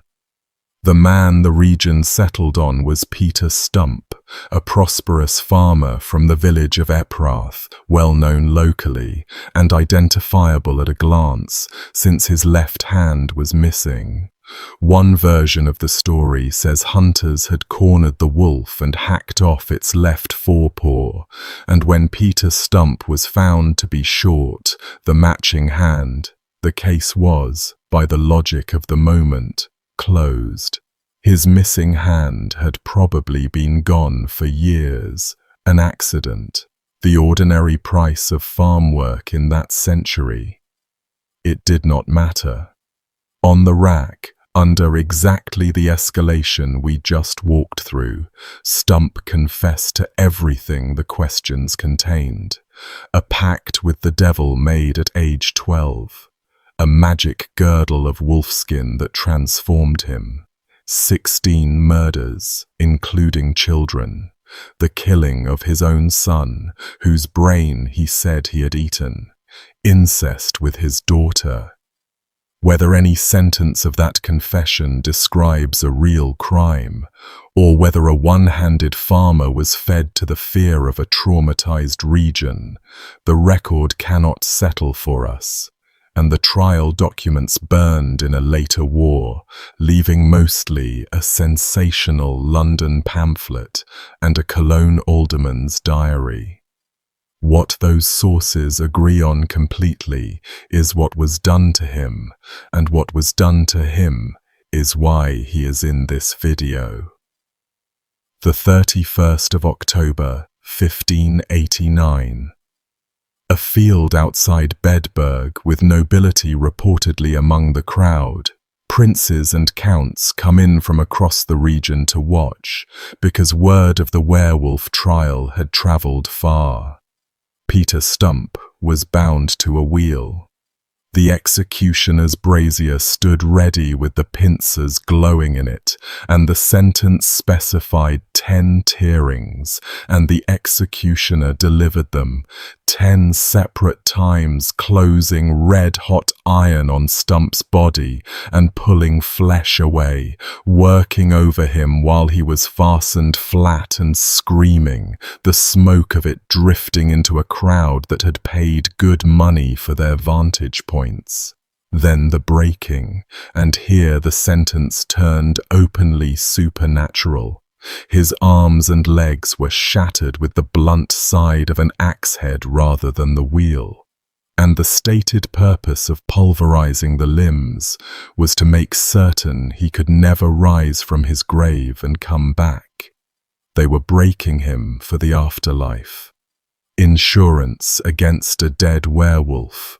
Only after the tearing and the breaking came the beheading, and then the fire, and his body burned on a pyre alongside 2 other bodies, his daughter Sybil and a woman named Catherine Trompin, condemned as his accomplices, put to death beside him that same day, strangled at the stake by the more common account before the flames were lit, though the pamphlet versions differ on how much mercy they were shown.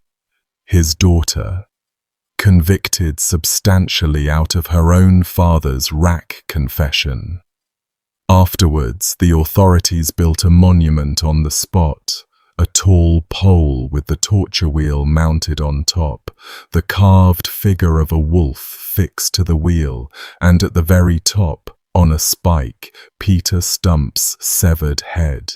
It stood there for years, a one-handed farmer's head drying on a pole above a wooden wolf, and travellers on the Cologne road could see it from a long way off. And that was precisely the idea. That business of accomplices opens onto one more famous case from these same years, from the other end of the empire, and it shows the executioner's work at its most politically convenient. Hungary, January of 1611, the trial surrounding Countess Elizabeth Bathory, the noblewoman accused of torturing and killing girls in numbers that witnesses put anywhere from dozens into the hundreds, the servant girls first, then, fatally for her, daughters of the minor nobility. Whatever the full truth of the Countess herself, and that argument has run for 4 centuries, her rank protected her from any scaffold. She was walled up in her own castle instead, bricked into a set of rooms with a slot for food, and left there until she died. Her servants had no rank, so her servants met the executioner. At Biexa, on the 7th of January, 3 of them were condemned in a single afternoon. The 2 older women, Ilona Jo, who had once been the Countess's own wet nurse, and Dorothea Sentes, were sentenced in terms the surviving verdict spells out plainly. Their fingers, described by the court as the instruments of their torturing, were to be torn from their hands one by one by the public executioner with red-hot pincers, and after the fingers, both women were to be thrown onto the fire alive. And they were. The young manservant they called Fichko, judged less guilty on account of his youth, received the mercy tier, beheaded first, his body drained, then burned with the others on the same pyre. One executioner, one afternoon, one bonfire consuming 3 human beings, while the woman at the center of it all sat behind fresh brickwork in her castle, working through her supper. If you ever want a single scene that captures exactly whom the scaffold was for in this world, and whom it was never for, that one is hard to beat. All right, deep breath. Away from the fires for a while now, into a different side of this profession entirely, the everyday side, the paperwork and carcasses side, the days when nobody needed killing. It gets stranger, I promise, and it ends with sick people fighting their way towards scaffolds with cups in their hands. Executions, even in a big city, were occasional. A handful of death sentences a year, a few dozen floggings, some torture sessions. That left a lot of calendar, and the towns filled the executioner's calendar with every job that respectable people refused to touch, bundled together into his contract like a portfolio of disgust. He was the knacker, or the knacker's supervisor, meaning that every dead horse, every plague-killed cow, every bloated dog in the streets and ditches of the city and its territory was his to haul away, skin, render, and bury out at the knacker's yard. A stinking compound of hides and boiling fat that respectable people navigated around at a distance of blocks. He caught and killed the stray dogs. He cleaned the public latrines and emptied the cesspits, usually at night, and by widespread custom he kept whatever valuables he fished out of them, and people dropped rings down privies more often than you would think, so even the sewage had a margin in it. He drove lepers out of town when ordered, escorted prostitutes, collected fines and tolls from the very outcasts he policed. In 16th century Troyes, the executioner collected 5 sous from every prostitute in town and a smaller due from every leper, a tax farmer of the untouchable, himself the most untouchable of all. In Dijon, he held a surreal privilege. Any pig found wandering the streets illegally, he could kill on the spot and keep the head. Municipal law, written down, pig head as salary. The money side of all this was run with wonderful bureaucratic seriousness, and surviving fee schedules from German towns itemize the work like any trade's price list. So much for a hanging, more for a beheading, considerably more for a wheeling, since a wheeling was a full day's labor with assistance. A separate line for each application of the glowing tongs, a charge for the rope, for hauling the body away, for burying it under the gallows, mileage and expenses when the master rode out to handle a job in some village that had no executioner of its own. Town treasurers audited these invoices and haggled over them, exactly as they haggled with the roofers and the well-diggers. Columns of neat figures adding up a man torn apart by the item, signed, approved, filed. Some of those account books still sit in German archives, and they may be the most quietly disturbing documents in this whole story, worse in their way than the pamphlets. Every one of those duties made the stain worse, obviously.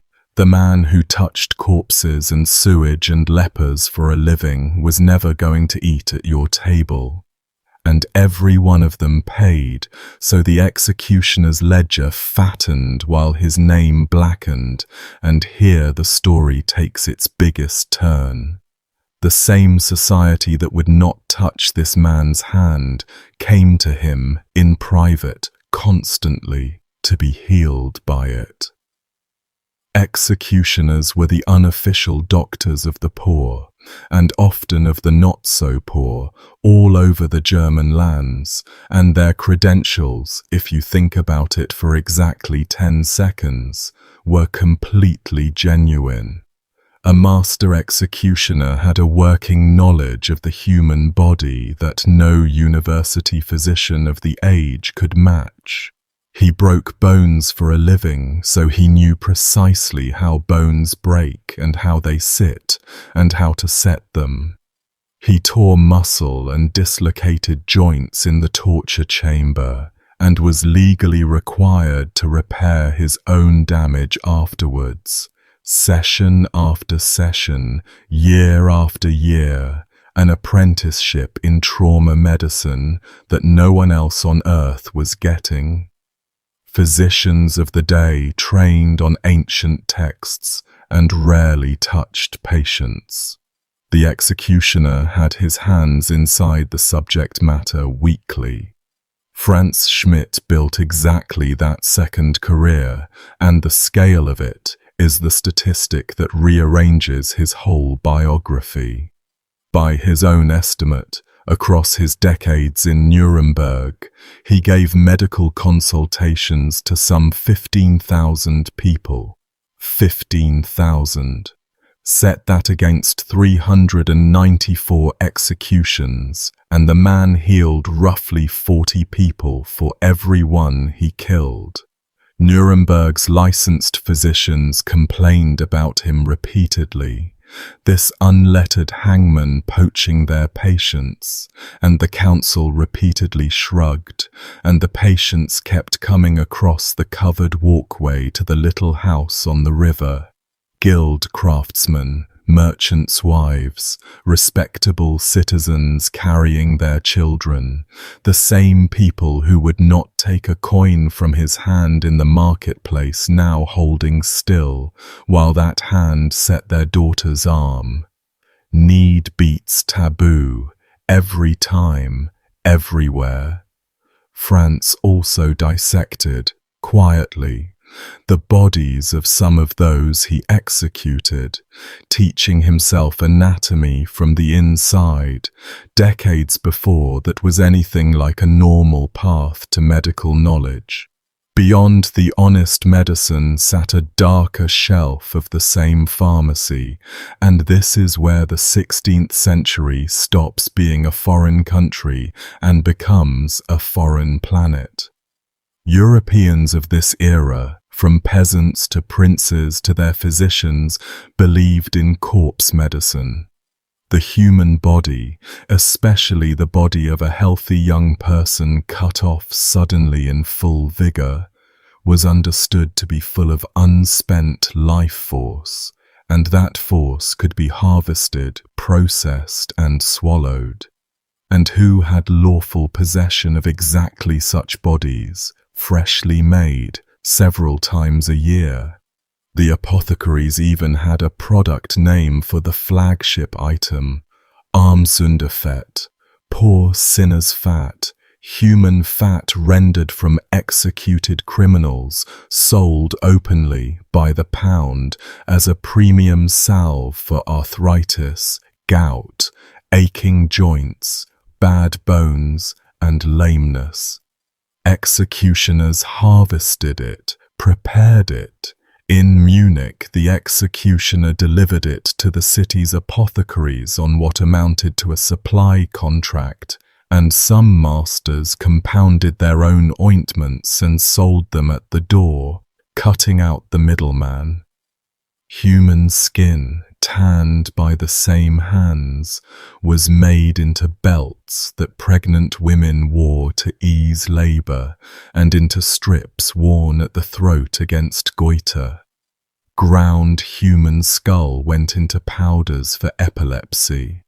Respectable pharmacies stocked it, respectable doctors prescribed it, and the trade ran for centuries. And now, finally, back to those handkerchiefs at Monmouth's scaffold, and to the cups. Of everything the executed body offered, the most prized substance of all was blood, drunk fresh, warm, at the scaffold itself, within moments of death, as a cure for epilepsy. The falling sickness, one of the most feared and least understood afflictions of the age. Epileptics, or their desperate parents, paid the executioner in advance for access, and at beheadings across the German lands, you could witness the scene over and over. The sword falls, the head drops, and figures dart forward from the crowd's edge with cups outstretched to catch what leaps from the neck, and they drink it on the spot, steaming, while the crowd watches with complete comprehension and zero horror, because everyone present shared the belief. This went on into shockingly recent times. An American travel writer named John Ross Brown witnessed a public beheading at Hanau, in Germany, in 1861, the age of railways and photography, and described 6 or 8 epileptic men stationed by the scaffold with tumblers in hand, who rushed the body the instant the head was off, caught the blood as it came, and drank it down with what he called frantic eagerness. A scholar of this grisly trade, Richard Sugg, put the executioner's position in one line that has never left my head since I first ran into it. A social leper with almost magical powers. The man was contamination and cure in the same body, and his customers held both ideas at once without strain. The touch itself carried power too, both the living hand and the dead one. In England, at hangings well into the 1800s, mothers pushed to the front at Tyburn and at county gallows to have the still warm hand of the freshly hanged man stroked across their children's necks and faces. The dead stroke held to cure goiters, tumours, warts, the scrofulous swellings people called the king's evil, and the hangman managed the queue and took the fees, guiding the corpse's arm like a tool over one sick child after another while the body still swung. On the continent, the executioner's own living touch worked the same double shift. On any ordinary Tuesday, his hand on your shoulder in the market square was contamination worth a lawsuit. At the scaffold, or in his kitchen surgery, that identical hand was medicine, and people paid for its attention, and the line between the two hands ran through nothing but context. Same man, same fingers. The entire difference lived in the heads of everyone around him. The magic ran past medicine into pure superstition, and criminals bought from the same shop as the sick. Remember Jobst Knau, the potter who cut the hand from that newborn before killing him. He did it in service of one of the ugliest folk beliefs in the European record, the thieves' light. The idea that a candle made from, or held by, the severed hand or finger of an infant, ideally an unbaptized one, would make a burglar invisible or send a sleeping household into sleep no noise could break. Thieves paid real money for severed thieves' fingers as luck charms, and the executioner, the only man with legal access to hanged bodies, was the obvious supplier, and more than one master quietly sold pieces of his own gallows produce out the back door. The famous hand of glory of English folklore, the pickled hand of a hanged man fitted with candles, sits in this same family of beliefs, and one alleged specimen still exists, on display in a museum in Whitby to this day. Even the ground under the gallows was product. Mandrake root, the magical plant of 100 legends, was said to grow where the fluids of hanged men dripped, and gallows mandrake commanded a premium from cunning folk and charm sellers, and who harvested under the gallows? The man with the key to that ground. Death, in this economy, had no waste product.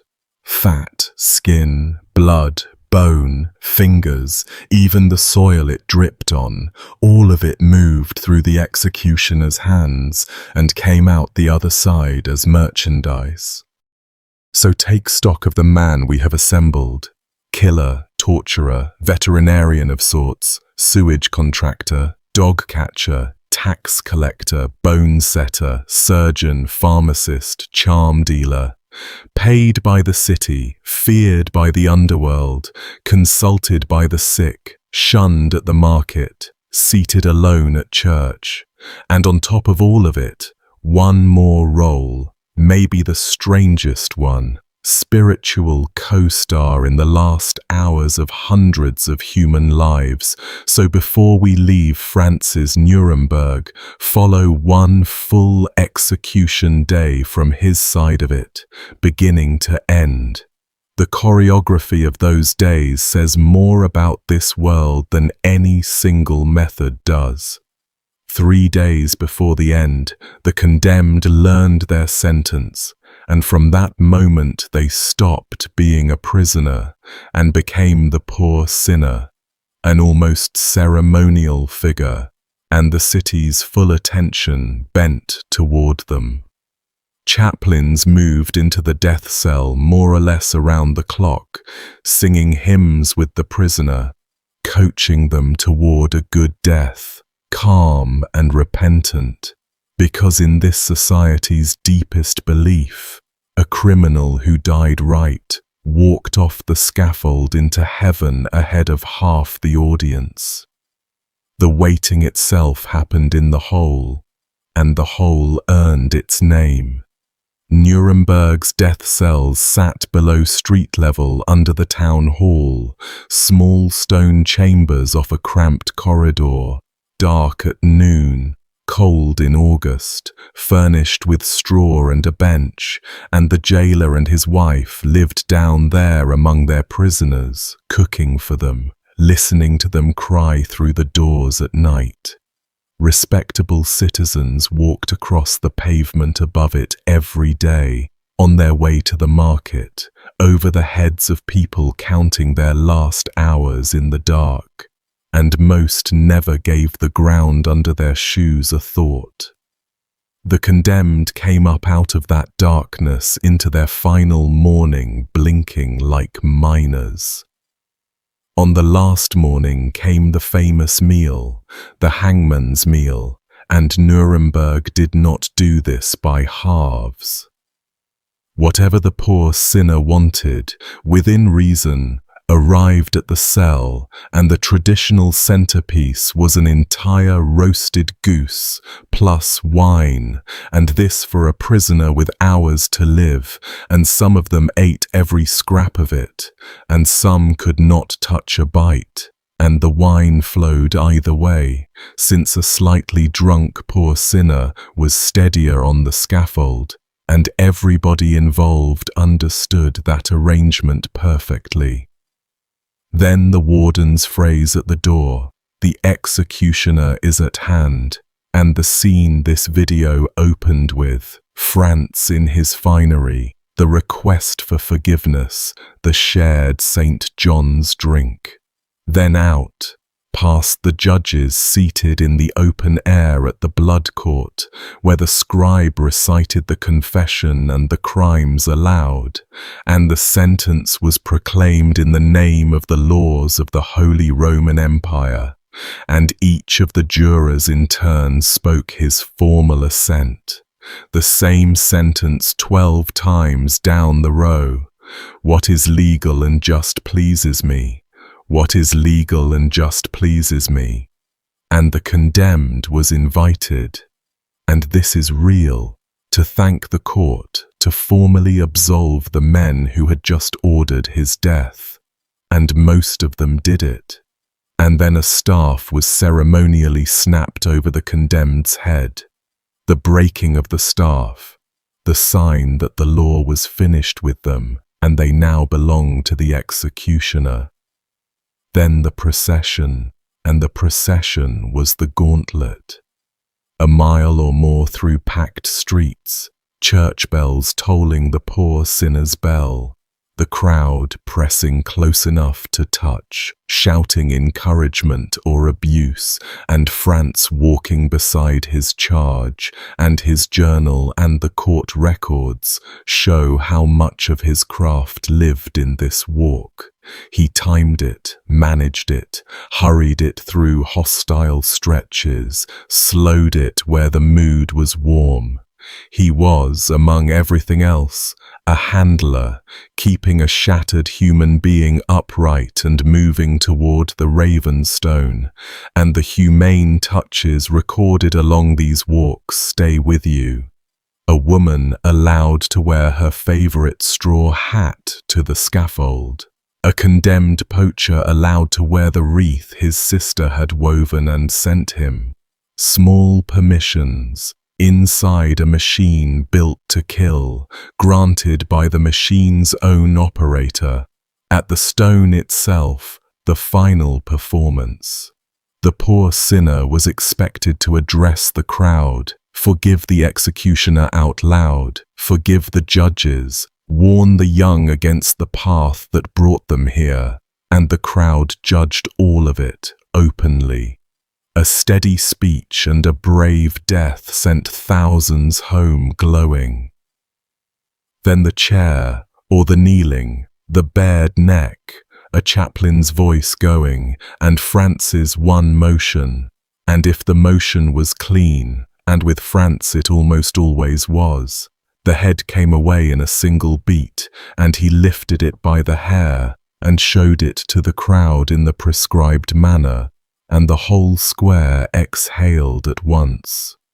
Court witnesses more than once recorded the strange pride of the moment, the council formally noting that the execution had been carried out finely and adroitly, a state killing with a review attached.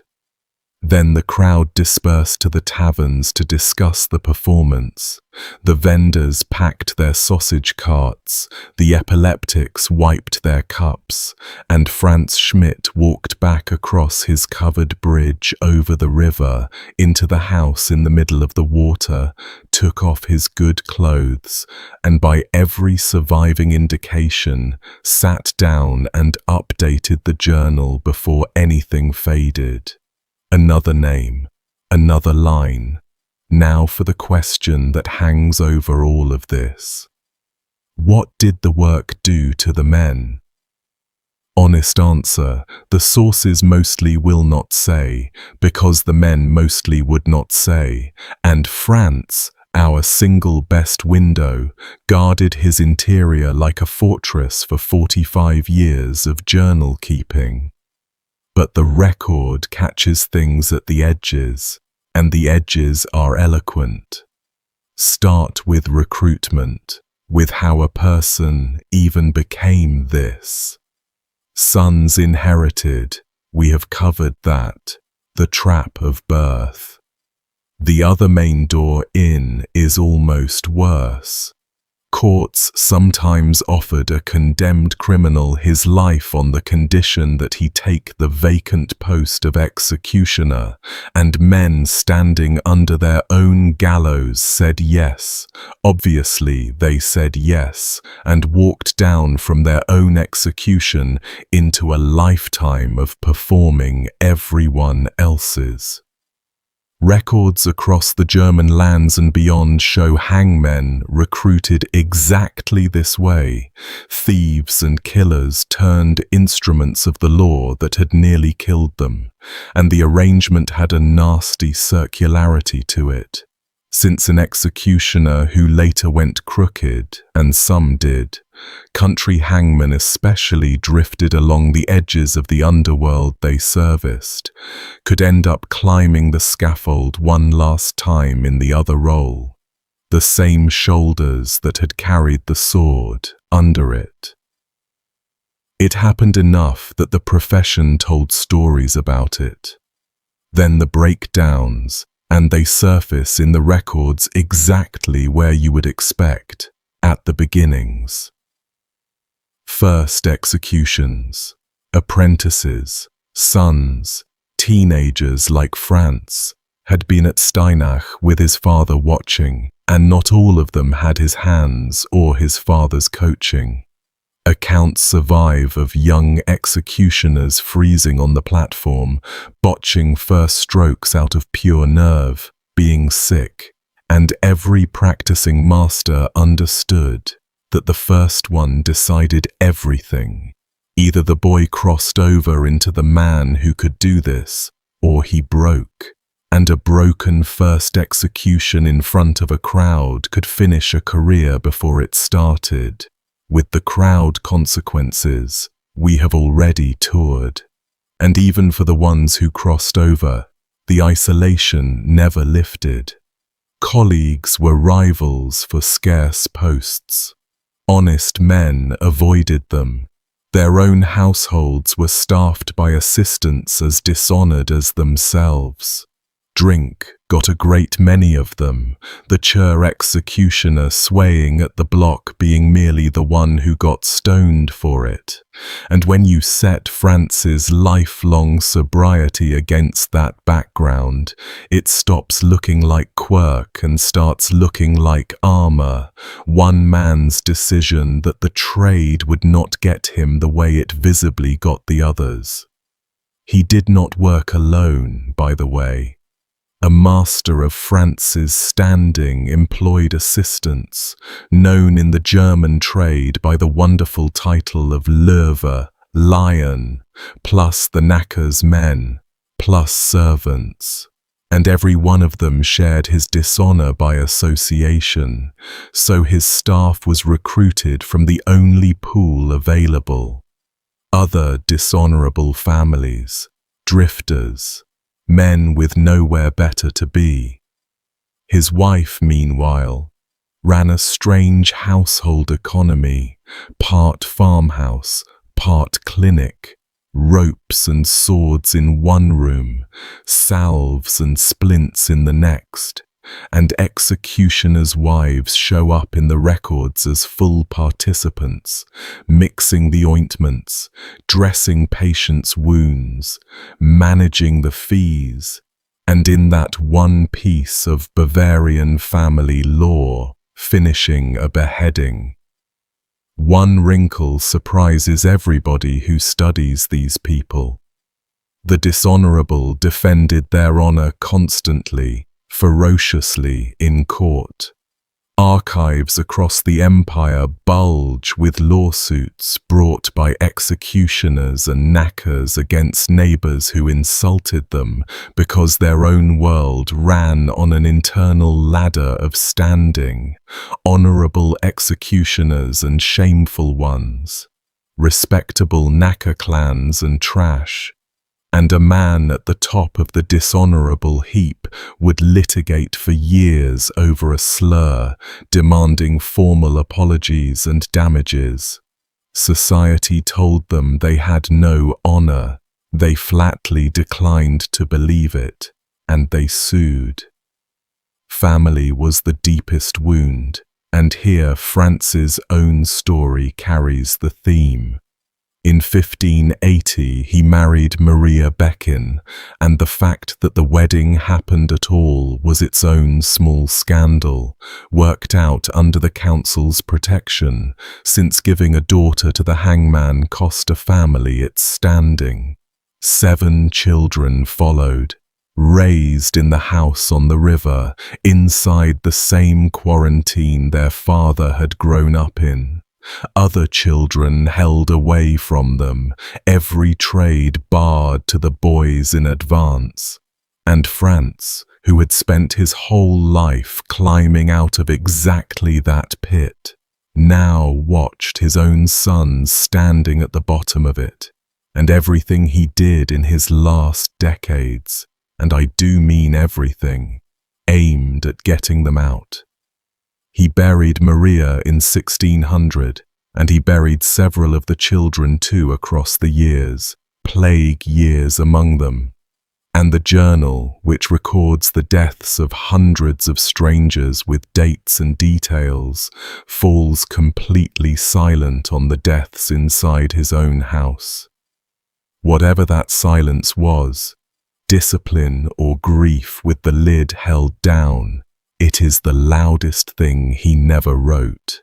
The acquaintance problem never went away either. Nuremberg was 40,000 people, big for its age, still a town where faces repeat.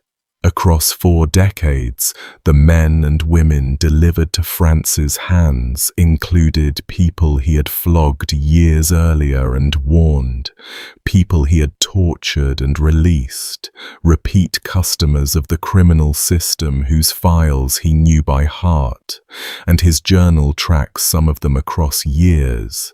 This thief, branded and banished in one entry, hanged in a later one, a long professional relationship ending the only way it could. He executed men he had healed. Patience. Think about the 15,000 consultations, then think about the overlap. In a world that small, the man who fixed your broken leg in 1590 could be braiding your arms through a wheel in 1602, and both events were his job, and he did both well, and then went home and wrote it down. Then the youngest ones. The gallows of this era did not check birthdays the way we would want them to, and thieves swung at ages that stop the modern eye dead in the record. Frantz's journal contains teenagers, boys of 18, 17, hanged for theft, repeat offenders by the standard of the day, children by any standard since, and the surviving evidence suggests the hangings of the very young sat badly, even with contemporaries, even with him. Courts show a visible squeamishness in these cases, hunting for reasons to commute, to flog and banish instead, to accept a tearful mother's petition, and the archives hold examples of Nuremberg's council bending sentences downward for offenders barely into their teens, sometimes explicitly on account of youth. When the bending failed and a boy climbed the ladder anyway, the crowds that cheerfully watched hardened robbers die would go quiet and ugly, and chaplains wrote of these days with open distress. A machine built by humans kept snagging on the humanity of the people fed into it, at exactly the point where the people were smallest, and it kept running anyway for 400 years. His last execution came in November of 1617, and then Frantz Schmidt, 63 years old, hung up the sword and began the final campaign of his life, the one his whole life had secretly been about: the stain. He wanted it gone, not for himself so much as for the children, and he went about it exactly the way he had gone about everything, methodically, in writing. He petitioned the emperor himself, Ferdinand II, laying out the whole story. His grandfather, the honorable tailor, his father seized from a crowd in Hof by a tyrant's whim, forced under threat of death into the trade that damned the family.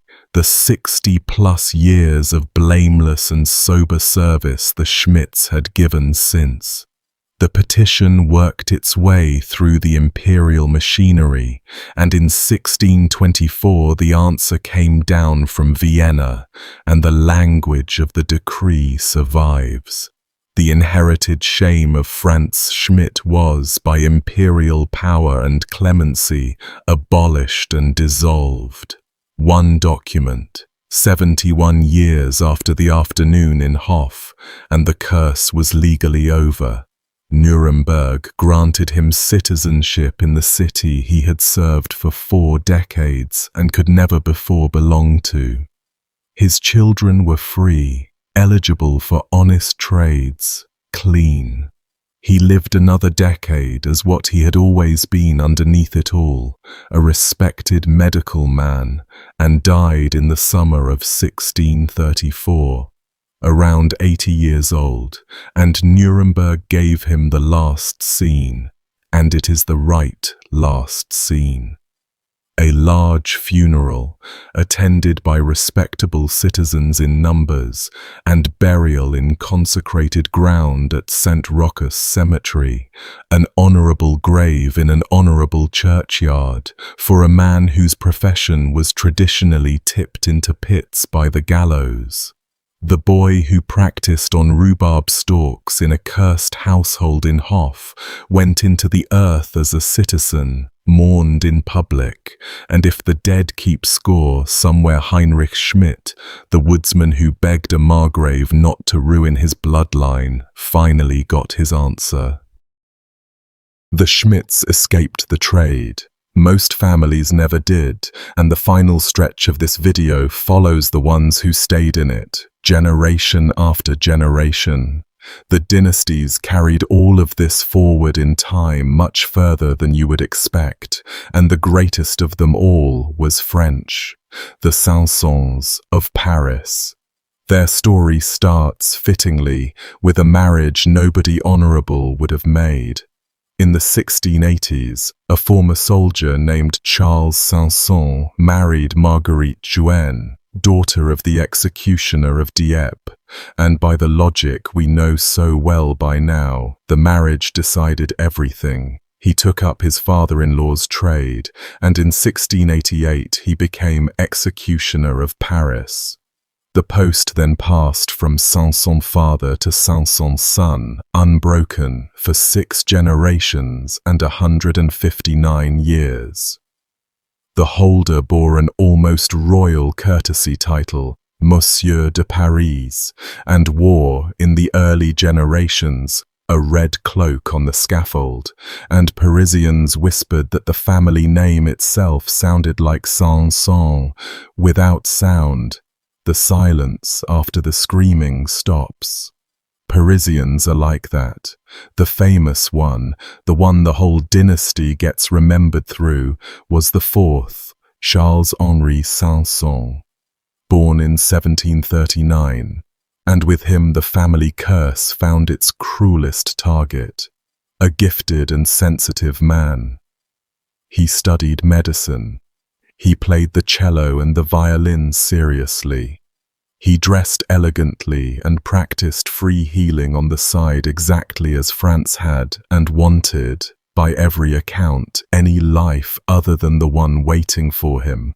And when his father was paralyzed, the post swallowed him anyway, because that is what the post did to Sanson men. And his career had opened years earlier with the worst duty in the family's entire history.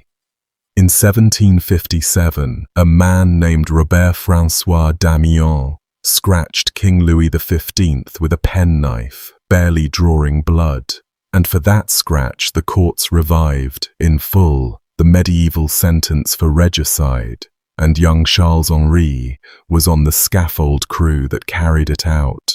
The hand that held the knife burned off with sulphur, the arms, legs and chest torn open with pincers, and molten metal, boiling oil and burning resin poured into the wounds. Then 4 horses harnessed to the 4 limbs to pull the man apart, except the horses could not do it. They pulled for the better part of an hour, 6 horses eventually, and Damien's came apart only after the executioners cut through the sinews at his joints with knives, and witnesses swore he was alive and aware, deep into the process, and that his jaw still moved as though speaking when nothing remained that could speak. Half of fashionable Paris watched from rented windows. Charles-Henri never got over that day, and said so, in a century when men of his trade said nothing. The revolution then handed this reluctant man the busiest scaffold in human history. Charles-Henri championed the new beheading machine and genuinely believed in it, a device that could not have a Jack Ketch day, could not miss, would deliver to every condemned person, noble or beggar, the identical instant death. And in April of 1792 he conducted its first execution, a robber named Pelletier, and the crowd, marvelous detail, went home disappointed. It was over too fast, no spectacle, nothing to grade. Within 2 years the machine was falling all day long, and Monsieur de Paris presided over the terror. By his own count across his career, Charles-Henri executed nearly 3,000 people, 2,918 by the tally his biographers repeat. And on the 21st of January 1793, the man whose family had served the crown for a century guided King Louis XVI to the plank, and the blade came down, and Sanson's own account of that morning is quiet and sick with grief. The family paid its own blood price for the era too. His younger son, Gabriel, assisting on the scaffold, lifted a freshly severed head to show the crowd. The boards were wet the way those boards were always wet, and he slipped and fell from the platform head first and died. After that the Sansons fitted railings. The dynasty ended 2 generations later in the most Sanson way imaginable. Henri Clément, 6th and last of the line, hated the work, gambled, drowned in debt, and in 1847 he did the unthinkable. He pawned the guillotine. the state guillotine of France. And of course an execution promptly needed carrying out, and the state discovered its instrument sitting in a pawn shop, and had to buy back its own machine to kill a man on schedule, and the moment the sentence was done, they fired him. 159 years of hereditary office ended by a pawn ticket. Broke to the end, Henri Clément dictated a sprawling 6-volume family memoir and sold one of the old machines to Madame Tussauds for the Wax Museum. The family curse liquidated piece by piece as entertainment. France just switched families. The Dablers took over, and their line traced, beautifully for our purposes, all the way back to executioners in Augsburg in Frantz Schmidt's own lifetime, the trade folding back on itself across 3 centuries. Louis Daibler held the Paris post to the end of the 1890s, and his son Anatole carried it deep into the 20th century, 395 executions across a 54-year career, 299 of them as the man in charge. And if the number 395 sounded familiar, yes, almost exactly France's tally, 3.5 centuries later, in the age of automobiles. And the old stigma, fully alive. Landlords refused to rent to the Daiblers, so the family bought a house and fortified it, a bulletproof wall, an iron door, iron shutters over the windows rigged to drop, and Anatole's schoolmates had tormented him over his father's trade exactly as schoolmates had tormented executioners' sons in the 1500s. He died in February of 1939 on a Paris metro platform of a heart attack while traveling to conduct an execution, working to the last breath, dead on the way to the next name on the list. Germany's version of the same long thread runs through a Bavarian family named Reichhardt, knackers and executioners for 8 generations, back into the mid-1700s, and it ends with a man whose life closes the story like a door.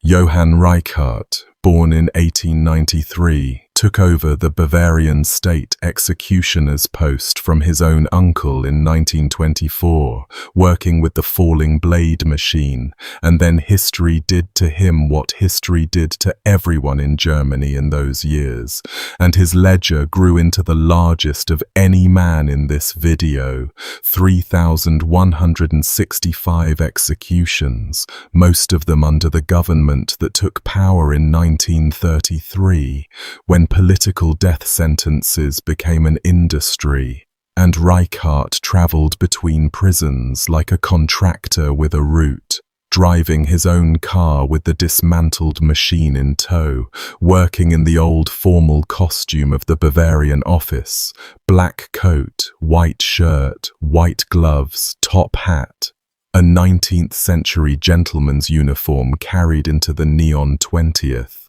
And at the peak of the war years he was carrying out executions at a pace no Scharfrichter of the 1500s could have imagined. Entire groups in a single evening, minutes apart. On the 22nd of February 1943, at Stadelheim prison in Munich, the prisoners brought to him included a 21-year-old student named Sophie Scholl, condemned with her brother Hans for distributing anti-government leaflets with the White Rose Resistance, and Reichhardt carried out the sentence, and he said afterwards that he had never seen anyone die as bravely as that girl. He said it, and he had watched more people die than almost any human being who has ever lived. And then he went on to his next appointment, and the machine of his era rolled on. When the war ended, the occupying Americans, needing experienced hands, hired the same Johann Reichhardt to hang condemned war criminals at Landsberg, and he did that too, and afterwards he was interned and put through the denazification courts himself, where he offered the defense the trade had been offering for 600 years, that he had never doubted the legality of what he was doing. The law sentenced, he executed, the guilt lived elsewhere.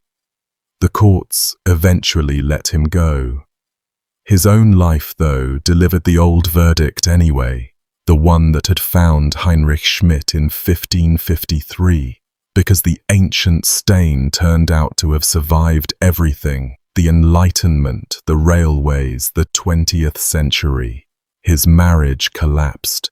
His children were tormented at school with a chant, "Head cutter, your dad's a head cutter," 400 years after other children had hissed at young Frantz in the streets of Hof. And in 1950, Reichardt's son Hans, 23 years old, crushed between his father's trade and his father's trial, took his own life. Reichhardt himself died in 1972, poor and alone, and was buried in Munich's East Cemetery beside his sons and the uncle who had handed him the post.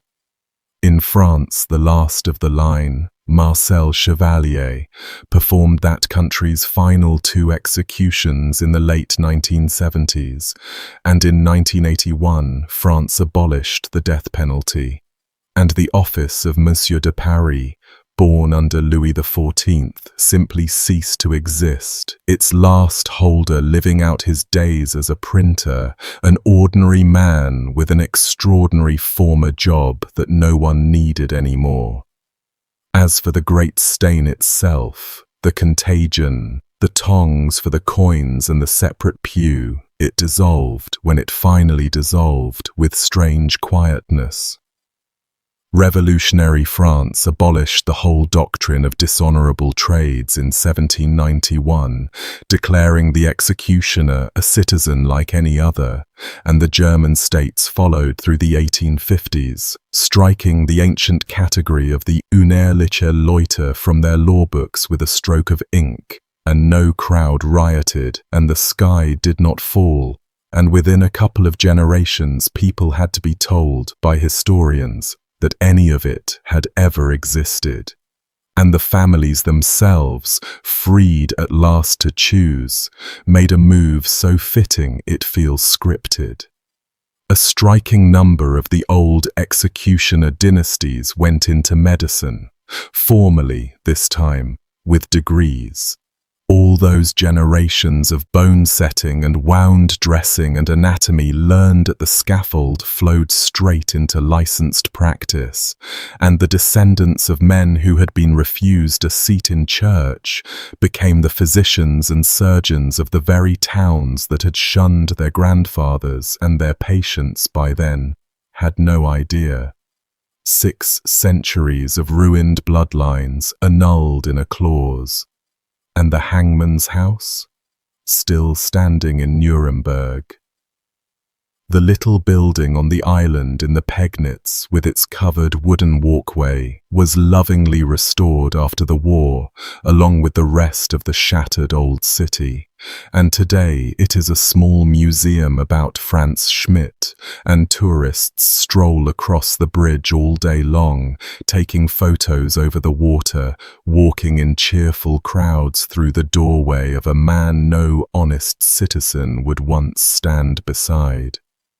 The river still runs under the house, the same water that closed over the sack of Margaret Moranti's era, and on the wall inside you can find the old journal's tallies laid out for visitors, the 394, name after name after name, and somewhere near the end of the exhibit, the line from Vienna, abolished and dissolved.